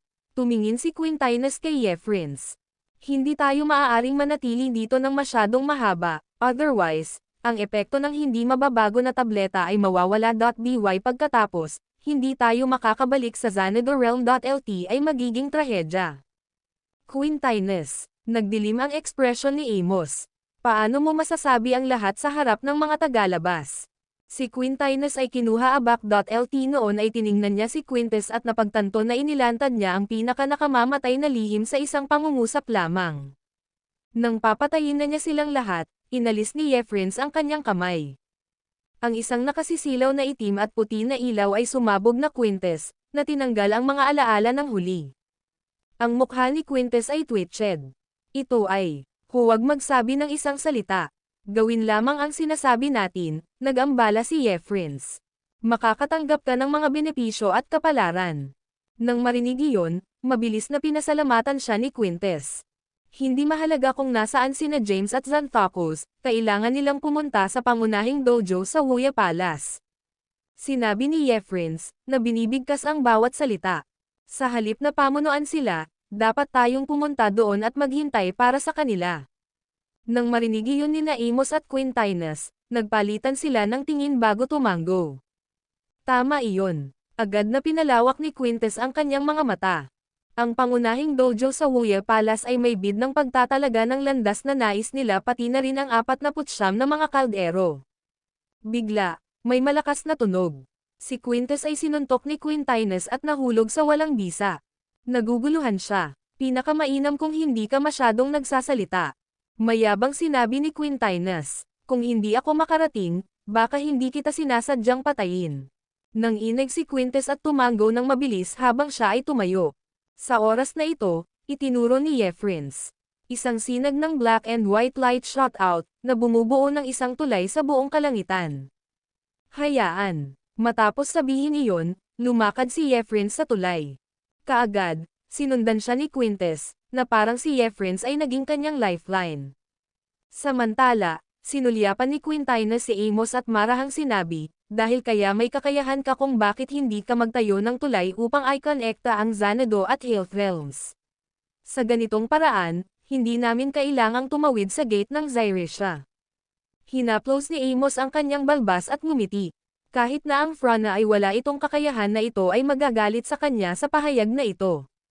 Sa pamamagitan ng isang snort, sinabi ni Quintinus, kung makukuha ko ang kataas-taasang scepter ng Kylo Rose sa oras na ito ay ilalagay ko ito. Ngunit kung hindi ako, mapapahamak siya. Habang pinapanood ni Amos si Quintinus na lumakad sa kanya, ngumiti siya ng kakaiba at sinundan siya. Ang video na ito ay edited by Urban Storytelling. Kabanata 7337. Inside ang mahiwagang kuweba, lumitaw si Dylan sa isang flash ng asul na ilaw. Hawak niya si Yuka. Paglabas ng isang bibig ng dugo, pinakawalan ni Dylan si Yuka. Hinawakan niya ang kanyang dibdib at dumulas sa pader ng bato. Ang mga Diyos ng Kylo Rose ng walang kabuluhan ay talagang malakas. Tila natapos na ang mapayapang araw. Titiba kayo. Sa sandaling ito, bulalas ni Yuka at sumugod kay James. Nang makita iyon, sumigaw si Dylan, huwag kang pumunta doon. Papatayin ka ng pesel. Hindi ko gusto ang sinunog na karne. Naawa ito na huli na siya. Nang sumugod si Yuka sa tuwa, Siya ay natamba ng historical pestle ni James na umiikot. Tinamaan ni Yuka ang makapal na pader ng bato at nahulog sa lupa. Naglabas siya ng isang bibig ng dugo. Si Dylan, na nakaupo sa tagiliran, ay agad na sinabi ng may pakikiramay, "Masakit, hindi ba?" Tiniis ni Yuka ang sakit mula sa kanyang mga pinsala at bumangon. "Master, huwag pumunta doon." Hinawakan ni Dylan si Yuka. "Mahina ka. Hindi ka maaaring makalapit sa kanya." "Ano ang nangyari sa kanya?" Sabik na tanong ni Yuka. "Bakit siya nakulong ng isang peste?" Pagkatapos, sinulyapan niya si Dylan. "Dahil ba sa iyo?" Sa pamamagitan ng isang malakas na tunog, nahuli ni Dylan ang kamay ni Yuka. Pagkatapos, sinulyapan niya ito. "Isa ka lamang isang alagang hayop. Bakit ka matapat sa kanya? Kung namatay ang iyong Panginoon, malaya ka." "Nonsense." Sinubukan ni Yuka na malaya habang siya ay sumigaw, "Ang aking Panginoon ay ang pinakamahusay sa buong kaharian ng Health. Maliban kung tinatapos niya ang kasunduan at ayaw ko, hindi ko iiwan ang kanyang tagiliran hanggang sa mamatay ako. Sige na. Papatayin kita at inihaw ka. Pagkatapos, ikaw ay magiging aking pagkain." Inabot ni Dylan si Yuka at hinampos siya. Parang tinanggap niya ang kamatayan. "Bigyan ka ng isa pang pagkakataon." Sumulyap si Dylan kay Yuka. "Iwanan ang iyong Panginoon at sundan mo ako mula ngayon. Titiyakin ko na sa loob ng ilang mga enterpok, mangibabaw ka sa lahat ng mga mundo. Mas malakas ka kaysa sa iyong Panginoon." Nang walang pag-aatubili, umungol si Yuka, "Pangarap.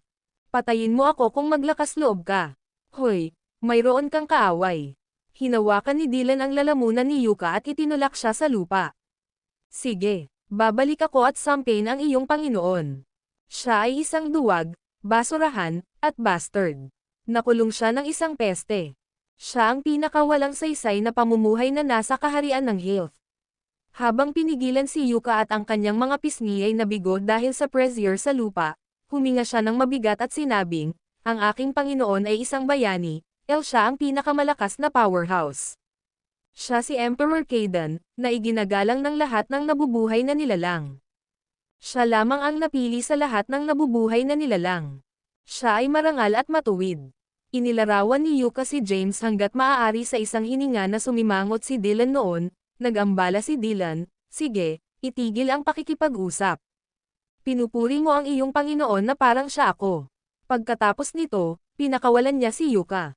Tumakbo ulit ang huli kay James. "Master, narito ako. Mamamatay tayo at mabubuhay ng magkasama." Nang marinig iyon, ipinikit ni Dylan ang kanyang mga mata.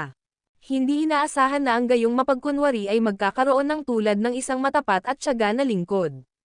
Pagkatapos, siya ay nag-snot ng isang asol na ilaw na sumulpot kay Yuka habang papunta siya kay James.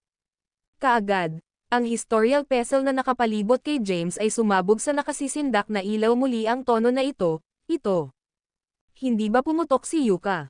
Sa halip, pinayagan siyang pumasok sa pormasayon at lumitaw sa harap ni James na may proteksyon ng asol na ilaw. Ang video na ito ay edited by Urban Storytelling. Kabanata 7338. "Master, sa wakas ay nakilala kita." Niyakap ni Yuka si James, luha ng kagalakan na dumadaloy sa kanyang mukha. Bagaman nanatiling tahimik si James, patuloy na ibinuhos ni Yuka ang kanyang puso at isinalaysay ang nangyari. Si Dylan ay nakinig ng mabuti, tumanggaw sa pag-unawa. Kaya, ang pangalan niya ay James. Pinahahalagahan niya ang mga relasyon at hustisya. Siya ay isang matuwid na tao. Hindi nakakagulat na nakakonekta kami ng maayos nang una kaming magkita. Sa sandaling iyon, isang malabong ilaw ng amethyst ginto na nagmula sa katawan ni James. Nakipag-ugnay ito sa kaunting asol na ilaw mula sa katawan ni Yuka at mabilis na nakatakas sa pormasayon na nilikha ng historical pestle, na lumilitaw sa tabi ni Dylan. Sa isang flash, isang magandang figure na materialized, Lysia. Si Dylan ay nahuli, nakatitig kay Lysia sa sorpresa. "Ano ka? Paano ka maglakas loob?" mahigpit na sabi ni Lysia. "Hindi mo ba nakikilala ang Panginoon ng Taoism?" Sumimangot si Dylan. "Ikaw." Lumingon si Lysia sa kanya. "Naging tulala ka ba matapos na mabugbog ng Waitara?" Ang mukha ni Dylan ay twitched.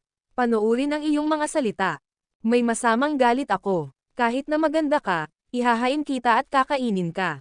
Nag-click si Lizzie sa kanyang dila, walang magawa.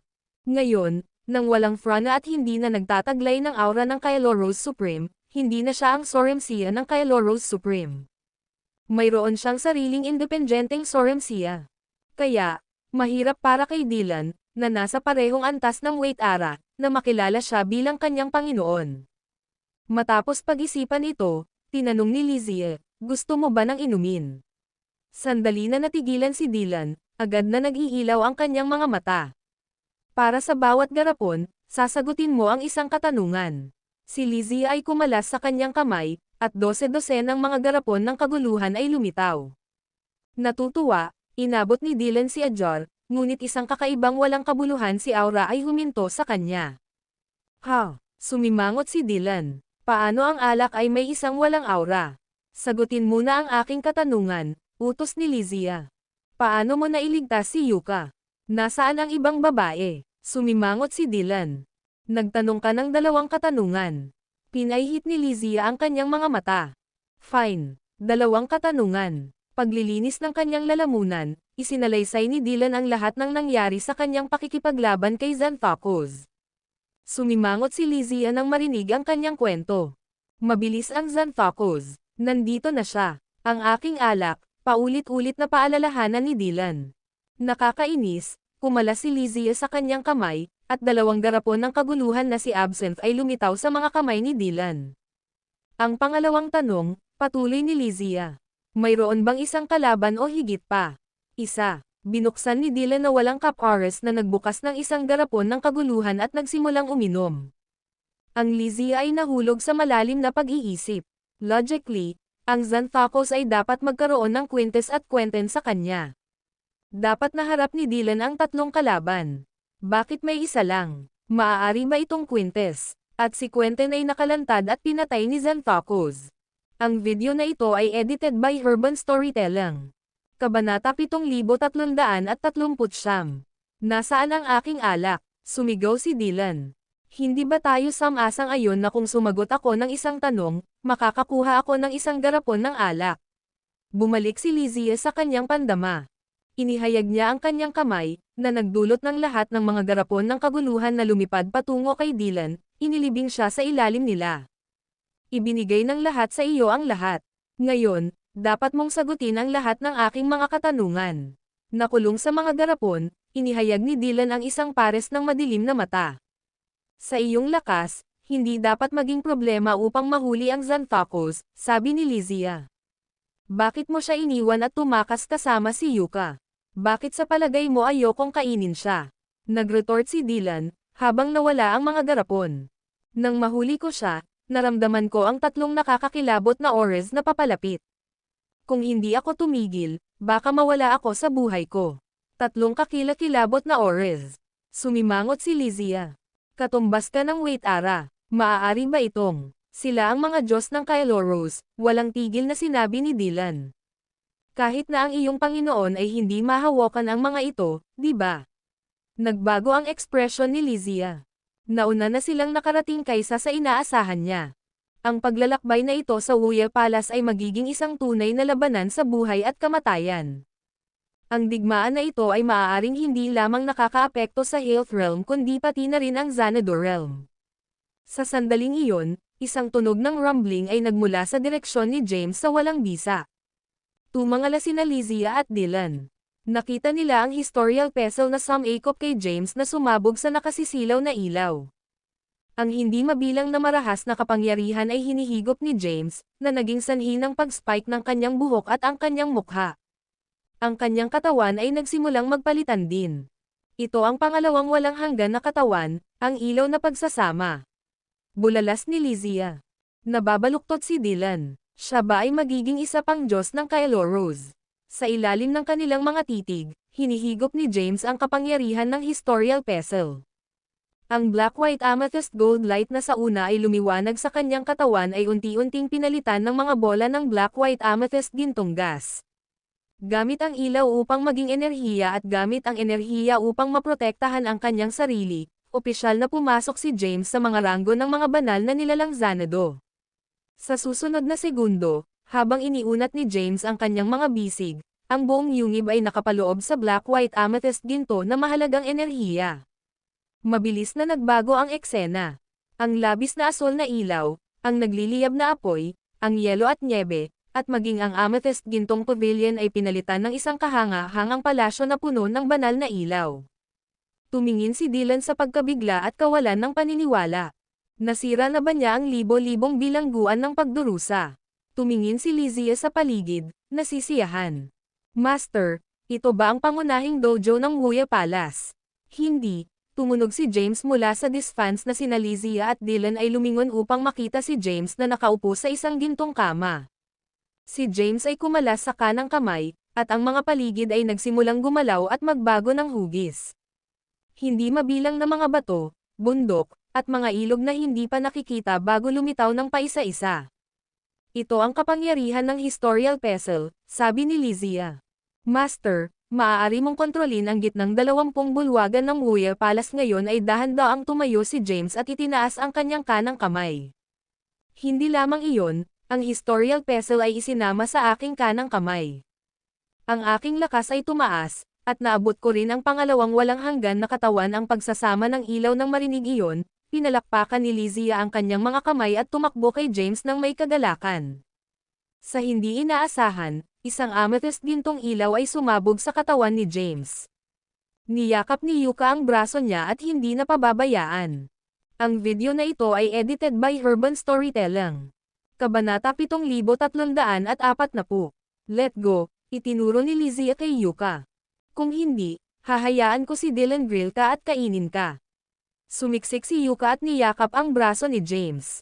Galit na galit si Lysia, ngunit pinigilan niya mula sa pag-atake kay Yuka dahil hinawakan ni James ang kanyang kamay. Sa pagtingin kay Dylan, na umiinom ng alak, biglang sinabi ni James, Sir Dylan, may utang ka sa akin. Nahuli si Dylan. Pagkatapos, sinabi niya na inis, ikaw si James, at siya ay Xanthocus. Kayong dalawa ay mga mortal na kaaway. Hawak pa niya ang iyong asawa na bihag, kalahati ng gobernador ng Yin. Natapos ko na ang pagsagot. Nawala si James sa mga salita. Pagkatapos, lumipat si Lysia sa panig ni James at mamulong ng ilang mga salita. Pagkatapos nito, itinaas ni James ang kanyang ulo. Lahat ay darating sa huli. Marahil ito ang umaasa sa Xanthocus upang kumuha ng mga panganib. Pagkatapos ay pinaliit niya ang kanyang mga mata. Si Yuka ay nakipag-chat sa akin ngayon lang. Ngayon, nag-aalala lamang ako tungkol sa kung ang tatlong mga Diyos ng Kailoros ay makakarating muna at kukuha ng mga kayamanan, kasama na ang bid ng pagtatalaga ng landas, bago tumakas. Hindi, malakas ang sinabi ni Lysia. Pupunta sila para sa amin. Hindi sila aalis maliban kung ibabalik nila ang Kailoros Supreme Scepter. Nang marinig iyon, nagpakita si James ng isang makabuluhang pagpapahayag. Tila nahulaan niya ang scheme ng Xanthocus. Nakipag-away siya sa tatlong mga Diyos ng Kailoros, ngunit ang bawat isa sa kanila ay may sariling motibo. Nais ni Xanthocus na gamitin ang kapangyarihan ng tatlong mga Diyos ng Kailoros upang sakupin ang Wuya Temple at ang bid ng pagtatalaga ng landas. Sa ganitong paraan, makontrol niya ang buong kaharian ng Health. Samantala, ang tatlong mga Diyos ng Kailoros ay narito upang hanapin si Fauna at kunin ang Kailoros Supreme Scepter. Nais nilang palitan ang Frana at kontrolin ang gate ng landas. Hindi inaasahan ni Xanthocus na ang kanyang pamamaraan ay makagambala ni Quintes, na iniwan siyang nakahiwalay. Gayunpaman, nang pumasok ang tatlong mga Diyos ng Kailoros sa Wuya Temple, dumating sila para kay James. Tila naintindihan nila ang lahat. Sa madaling salita, sa Wuya Temple, mayroong tatlong puwersa. Si James at ang kanyang mga kaibigan ay isang puwersa. Ang tatlong Kailoros gods at Quintes ay isa pang puwersa. Panghuli, si Xanthocus, na may light thea, ay ang pangatlong puwersa. Ang isa pang mahiwagang puwersa ay maaaring dumating sa lalong madaling panahon. Kapag nagkita sila, kahit anong puwersa ito, haharapin nila ang isang labanan sa buhay at kamatayan. Pagkatapos, magkakaroon ng mas malaking labanan. Sa oras na ito, alam ni James na ang pagpapalakas ng kanyang sarili ay susi. Gayunpaman, ang lakas ng kanyang mga kaibigan ay kailangang mapabuti din. Kung hindi man, mahirap mabuhay sa labanan. Mas mahalaga, mayroong isang banal na pagiging nasa harap niya na naaayon sa kanya. Dapat niyang manalo siya upang palakasin ang pangkalahatang lakas ng kanyang puwersa.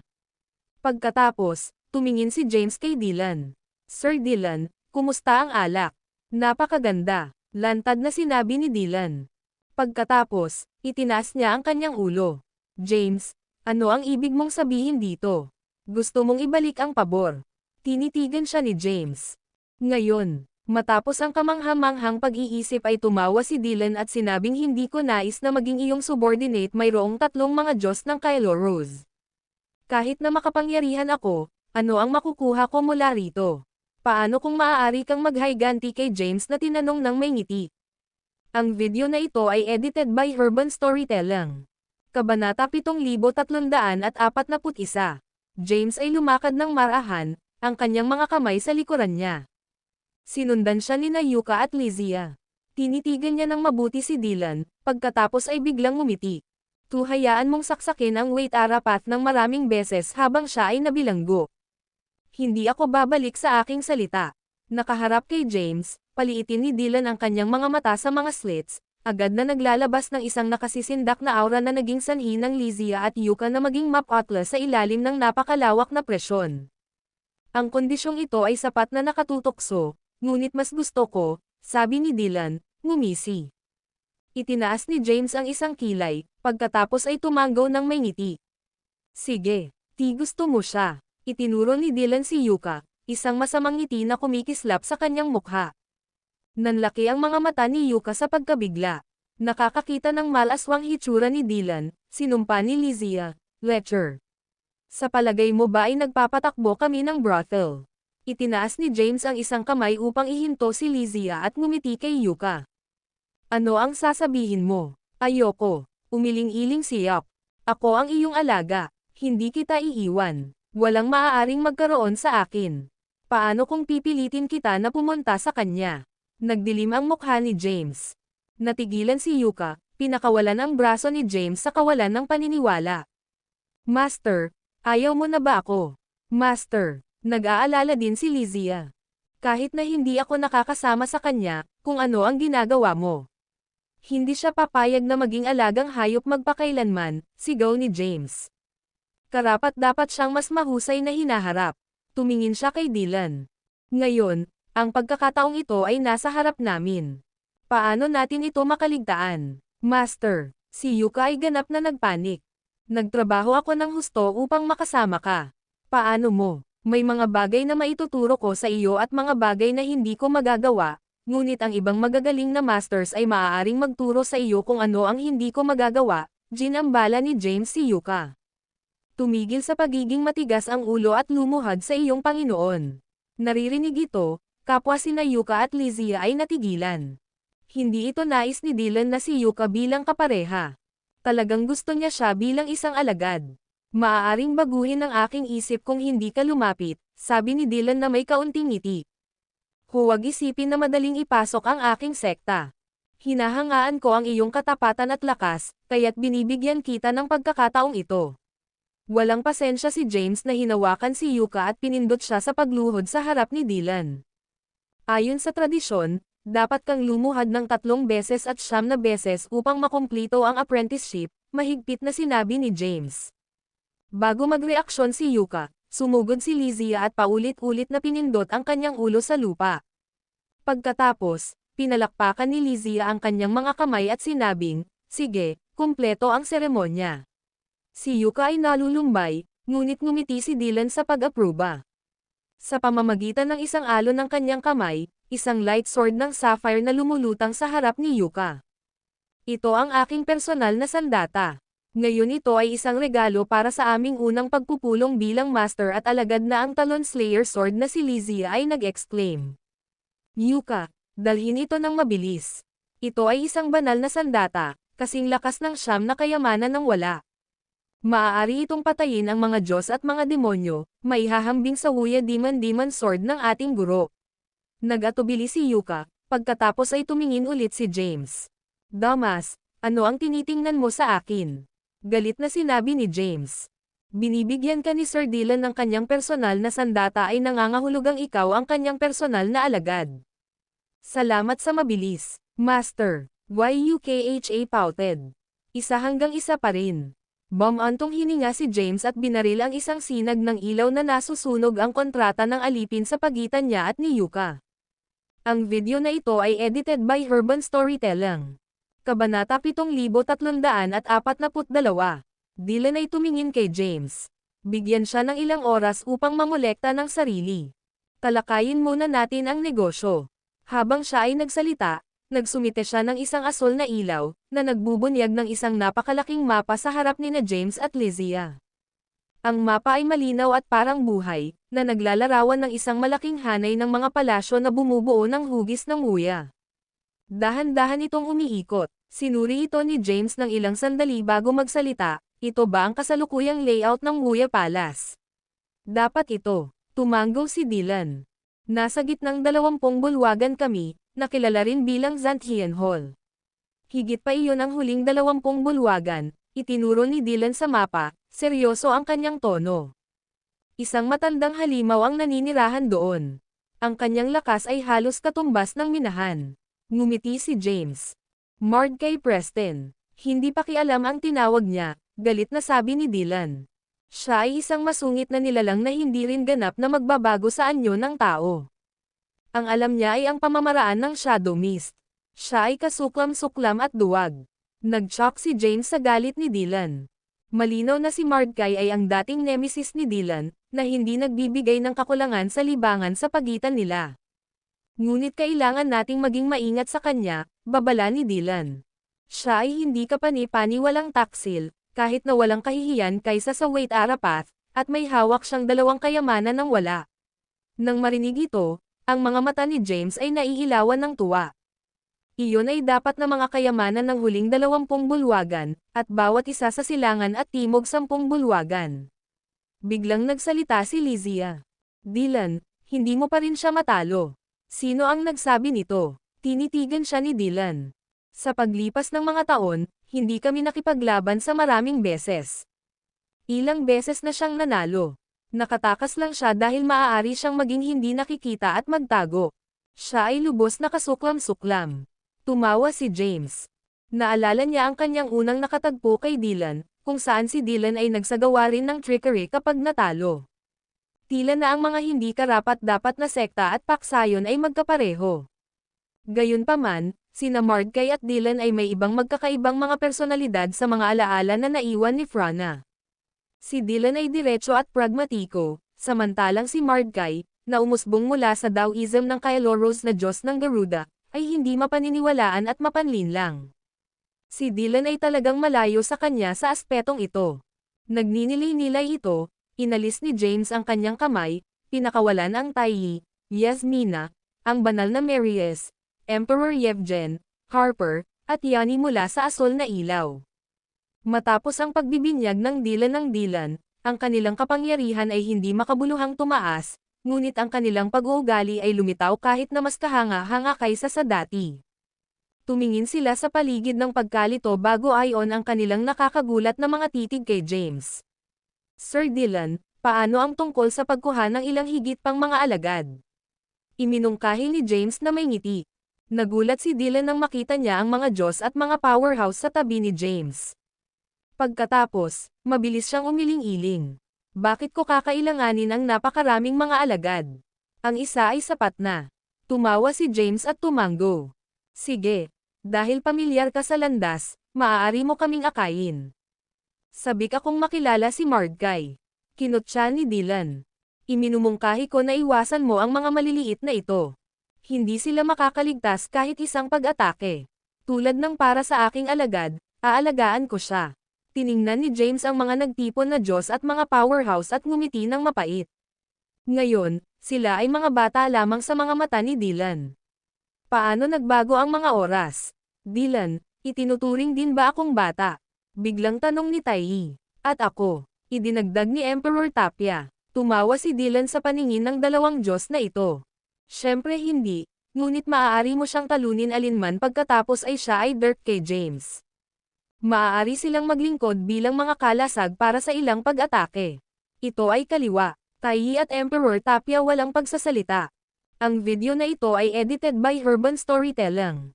Kabanata 7343.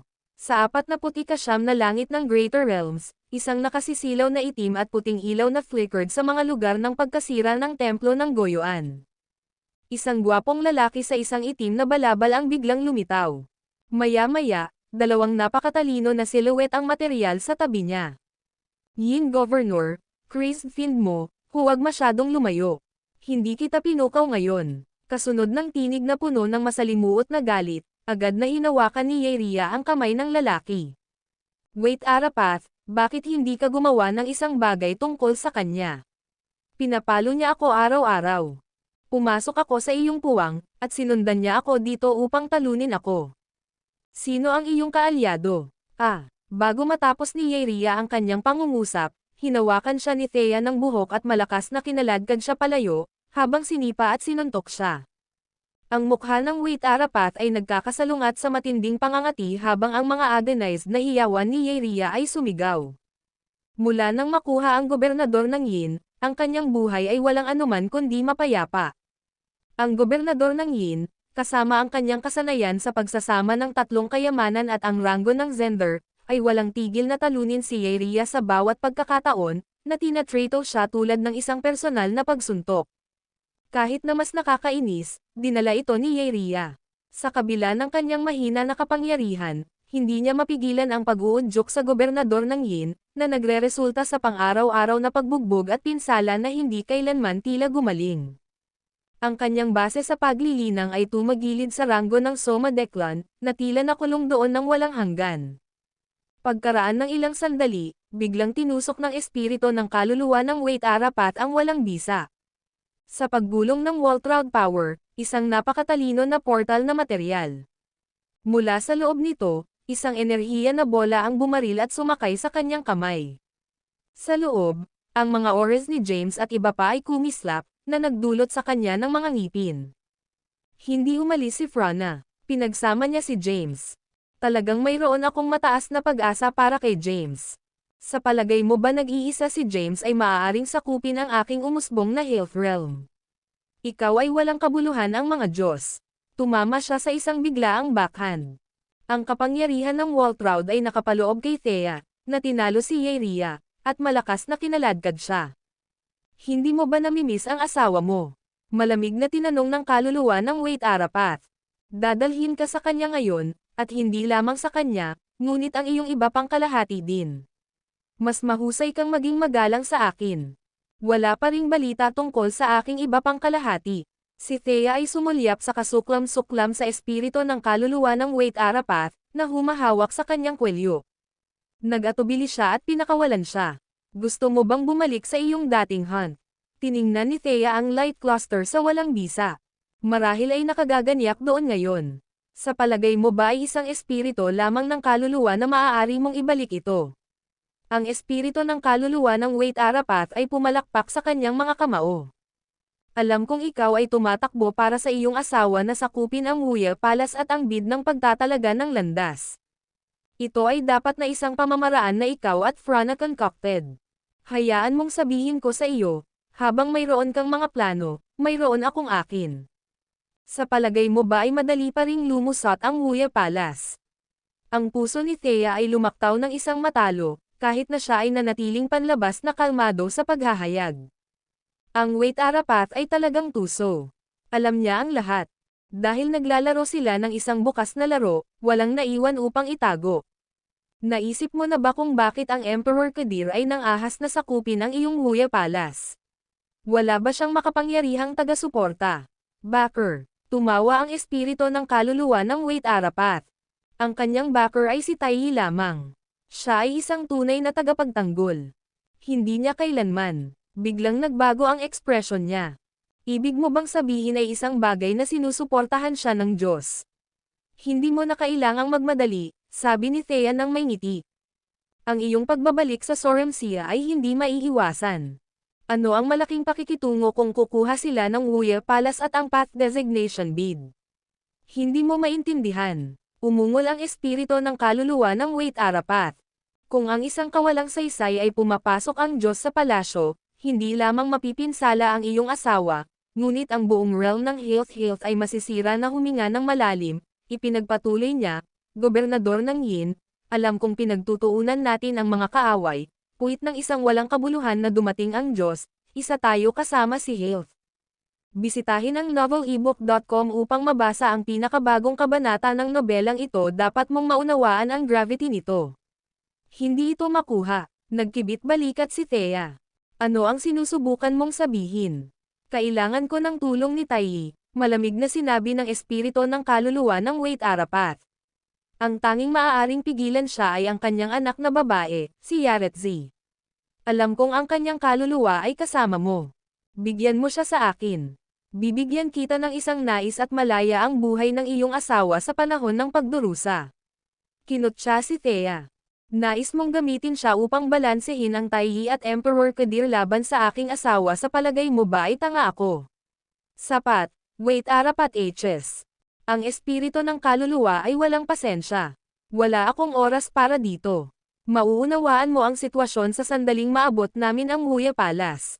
Gamit nito, sinaksak niya sina Thea at Yeria sa kapangyarihan ng Waltraud at sumugod sa portal. Sa sandaling iyon, isang makasalanang pagkatapos ng pag-flick sa walang bisa.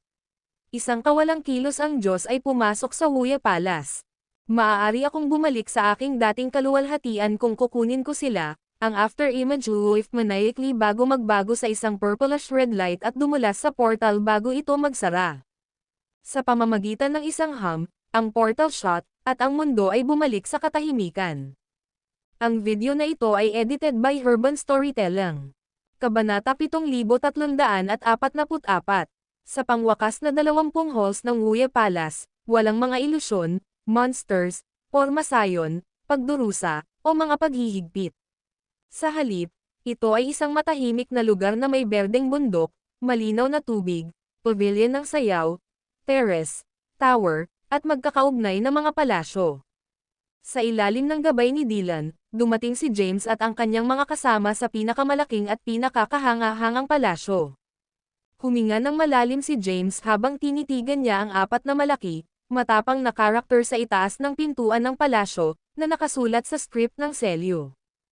Ano ang mga makapangyarihang bruises, grand at nasusuklian ng malalim na mysticism.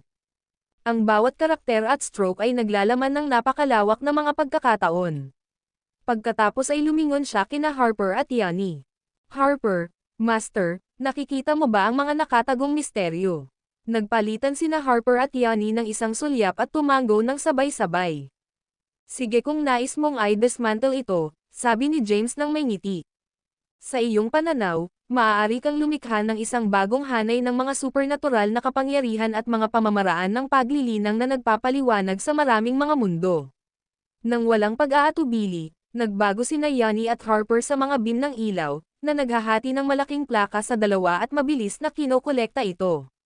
Dylan snorted disdainfully mula sa gilid. Ikaw ay mabubuong mga mapagkunwari na mga mapagkunwari ay pareho, na gumagamit ng mga nasabing underhanded trick. Hindi ito panlilinlang, sagot ni James nang may ngiti. Tinatawag itong karunungan. Kinutya ni Dylan. Ang mga nakakaalam ay hindi nagsasalita. Ang mga nagsasalita ay hindi nakakaalam. Ang karunungan ay nasa landas. Si James chuckled, pagkatapos ay itinaas ang kanyang kamay at nagpadala ng isang putok ng itim, puti, at lilang gintong enerhiya sa mahigpit na saradong pintuan ng palasyo. Sa kabila ng kulog na epekto, ang pintuan ay nanatiling hindi gumagalaw. Kawili-wili, bahagyang ngumiti si James. Pagkatapos ay tinawag niya ang Huya Demon Slayer Sword at ipinadala ito na lumilipad. Sa isang iglap, ang ilaw ng taybak ay sumabog, at ang dating hindi matitinag na pintuan ay nabasag. Nagkakaproblema ka na ngayon. Tumawa si Dylan, na tila nasisiyahan sa predicament ni James. Sinulyapan siya ni James bago pinamunuan ang mga Diyos at mga powerhouse sa loob. Nagkibit balikat si Dylan at sinundan ng walang pag-asa. Sa sandaling lumakad sila sa pangunahing bulwagan, 9 na mga sinag ng ilaw ang sumabog sa pasukan at agad itong tinatakan. Sa loob ng bulwagan, Ang isang matandang lalaki na may kulay abo na buhok at isang puting balabal ay masigasig na sumusulat sa isang mahabang talahanayan ng jade. Ginamit niya ang kanyang brush sa isang black and white scroll, ang bawat stroke ay nagpapalabas ng hindi mabilang na malilimot na mga numero. Ang silid na puno ng kumikislap na mga tibak, kulog na kidlat, at isang labis na aura ng terorismo. Ang mga alon ng enerhiya ay lumawak at nakakaapekto sa lahat. Ang mga super powerhouse tulad nina James, Dylan, Tai, at Emperor Tapia ay nanatiling kalmado sa gitna ng kaguluhan. Gayunpaman, ang banal na Marius, Emperor Yevgen, Harper, at Yani ay nagkaroon ng kanilang mga proteksyon na kalasag na nabasag at itinapon ng sunod-sunod na mga alon ng enerhiya. Nang hindi lumingon, binuksan ni James ang itinapon na mga powerhouse sa itim, puti, at lila gintong enerhiya. Ang bilis ng pagsulat ng matanda ay nadagdagan, na lumilikha ng isang walang katapusang stream ng after images staff swept sa pamamagitan ng bulwagan tulad ng isang alon ng tubig. Boom! Boom! Boom! Boom! Ang bulwagan ay sumigaw sa mga pagsabog ng sakuna. Ginamit ni Tai at Emperor Tapia ang kanilang black and white cause upang maprotektahan ang kanilang sarili na lumulutang na cross-legged sa mid-air, ang kanilang mga katawan ay nagliliwanag ng banal na ilaw. Si Dylan ay gumamit ng isang longsword, dalubhasa na nagpapalabas ng pag-atake pagkatapos ng mga pag-atake. Patuloy na lumakad si James patungo sa talahanayan ng Jade, gumagalaw sa mga swirlang anino at nakakatakot na mga alon ng enerhiya na may kalmadong pag-iingat. Si Zereus ay nagmula sa 10 kabanalan. 9 na kabanalan ay ang mga Diyos na walang kabuluhan. Kapag ang mga Taoism ay nakikipagtagpo sa isa, ipinanganak si Health Realm. Ang video na ito ay edited by Urban Storytelling. Kabanata 7345. Bakit ang 5 mahusay na puwersa ay igagalang ang mahusay na landas, na yamakap sa ideya ng isang walang hanggan at orihinal na teorya? Sa paglikha ng Zymergy ng maraming mga larangan, bakit maraming mga hindi kinaugalian na paniniwala sa paligid ko? Matapos mabigkas ang mga salitang ito, ang matandang lalaki sa puting balabal ay biglang nagtaas ng kanyang ulo. Ang kanyang buong katawan ay sumabog na may isang marilag at nakasisindak na aura. Agad, ang mga ligaw na hangin, kidlat, kulog, at mga ilaw ng tibak ay mabilis na kumalat.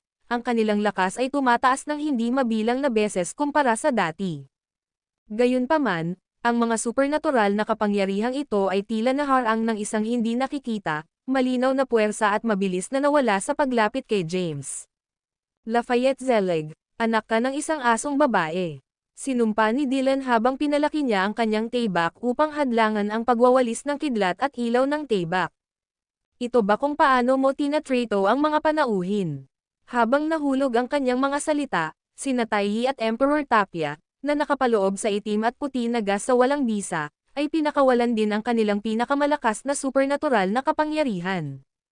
Gayunpaman, natagpuan nila na lalong mahirap pigilan sa ilalim ng walang tigil na pagsulong ng marahas na kapangyarihan. Ang kanilang gas ay mabilis na lumubog, sa gilid ng pagbagsak. Nang makita ito, itinaas ni James ang kanyang kamay, gumuhit ng isang brush mula sa mahabang talahanayan ng jade papunta sa kanyang pagkakahawak. Sa layunin, sumulat siya ng isang malaking karakter sa scroll na pinagtatrabahuhan ng puting matandang lalaki. Agad na, ang matandang lalaki ay nanginginig, nakatingin kay James na may sorpresa. Ang nakapalibot na marahas na enerhiya ay hangin na din kaagad. Maya-maya, sinulyapan niya si James. Nawasak mo ang aking pag-sign at sinira ang aking gate, ano ang tama mo upang isulat ang karakter na ito? Nanatiling tahimik si James at nagsulat ng isa pang karakter sa scroll, pagkatapos ay iginuhit ang isang malaking krus sa ibabaw nito na may 2 stroke. Bigla, ang isang malawak at walang hanggan na itim, puti, at lilang gintong enerhiya na mabilis na kumalat mula sa kanyang katawan, na malinaw na labis na napapagana ang kakilakilabot na aura ng matanda at nagdulot ng pagbagsak ng kidlat, kulog, at ilaw ng tibak sa pangunahing bulwagan. Bumagsak ang 2 hakbang, tinitigan ng matanda si James sa pagtataka, ang kanyang katawan ay kumikinang na may kakaibang ilaw. Ngumiti lang si James sa kanya. Sinasabi mo ba na walang landas, o na ang landas ay mali? Tanong ng matanda. Ay interpret ito gayunpaman gusto mo. Nagkibit balikat si James. Pa rin, ngayon na narito ako, Lahat ng bagay dito ay dapat nakabilang sa akin, kasama ka. Sa mga salitang ito, ang matandang lalaki ay sumabog sa malakas na pagtawa. Ang ganitong pagmamataas, Brat. Sa palagay mo ba na ang pag-abot sa pagsasama ng tatlong kayamanan at ang pagsasama ng 5 espiritu ay tunay na hindi ka maaaring talo sa health realm? Habang siya ay nagsalita, sinaksak niya ang kanyang mga palad at mabangis na nagtulak pasulong, na nagpapadala ng 2 kakaibang ilaw ng diretso kay James. Sa instant na iyon, mabilis na lumipat si James, nag-iwan ng isang kasunod na paglakad niya sa 2 kakaibang ilaw at lumitaw sa harap ng matandang lalaki. Ang matandang lalaki ay nakuha. Tulad ng malapit na siyang mag-counterattack, mabilis na pinatay ni James ang 2 aerial kicks, na ipinadala siya na lumilipad na may malakas na pag-crash. Ang matandang lalaki ay bumagsak sa 12 ng mga haligi bago mawala sa isang mata. Brat, naglalaro siya ng patay. Sabi ni Dylan. Ang mga hindi karapat-dapat na sekta ay walang kahihiyan. Ang kanilang lakas ay kulang, gayunpaman iginiit nila na magpanggap na mga Diyos habang ang kanyang mga salita ay nahulog si Dylan ay suldenly na sinipa na lumilipad na may isang tinak. Ang matandang lalaki sa puting balabal ay muling lumitaw sa lugar kung saan naroon si Dylan. Ang pakikipag-usap na walang kaparerikan at pagsira sa aking reputasyon, nararapat ka. Isang matalo na si James ay tumingin sa kanya, isang malademonyong ngiti sa kanyang face. Bisitahin ang nobelang.com upang mabasa ang pinakabagong kabanata ng nobelang ito na, Isang Magandang Galaw. Nakarating ka ba sa iyong sarili? Brat, ikaw ay tunay na kakilakilabot, malamig na sinabi ng matanda. Panipi. Gayunpaman, ang mga sekta na unorthodox ay hindi tulad ng mga paksayon ng orthodox. Kahit na ang Wait Arapat ay maaaring gumawa sa akin na isumite, hayaan mong ikaw ay bastard, maaari kang pumunta. Madali ang boses ni Dylan na biglang nagmula sa malayo. Tapusin mo siya, Brat. Hindi na kailangang mag-aksaya ng mga salita sa kanya. Nag-shock si James at tinitigan ang matanda. Ano ang balak mong gawin?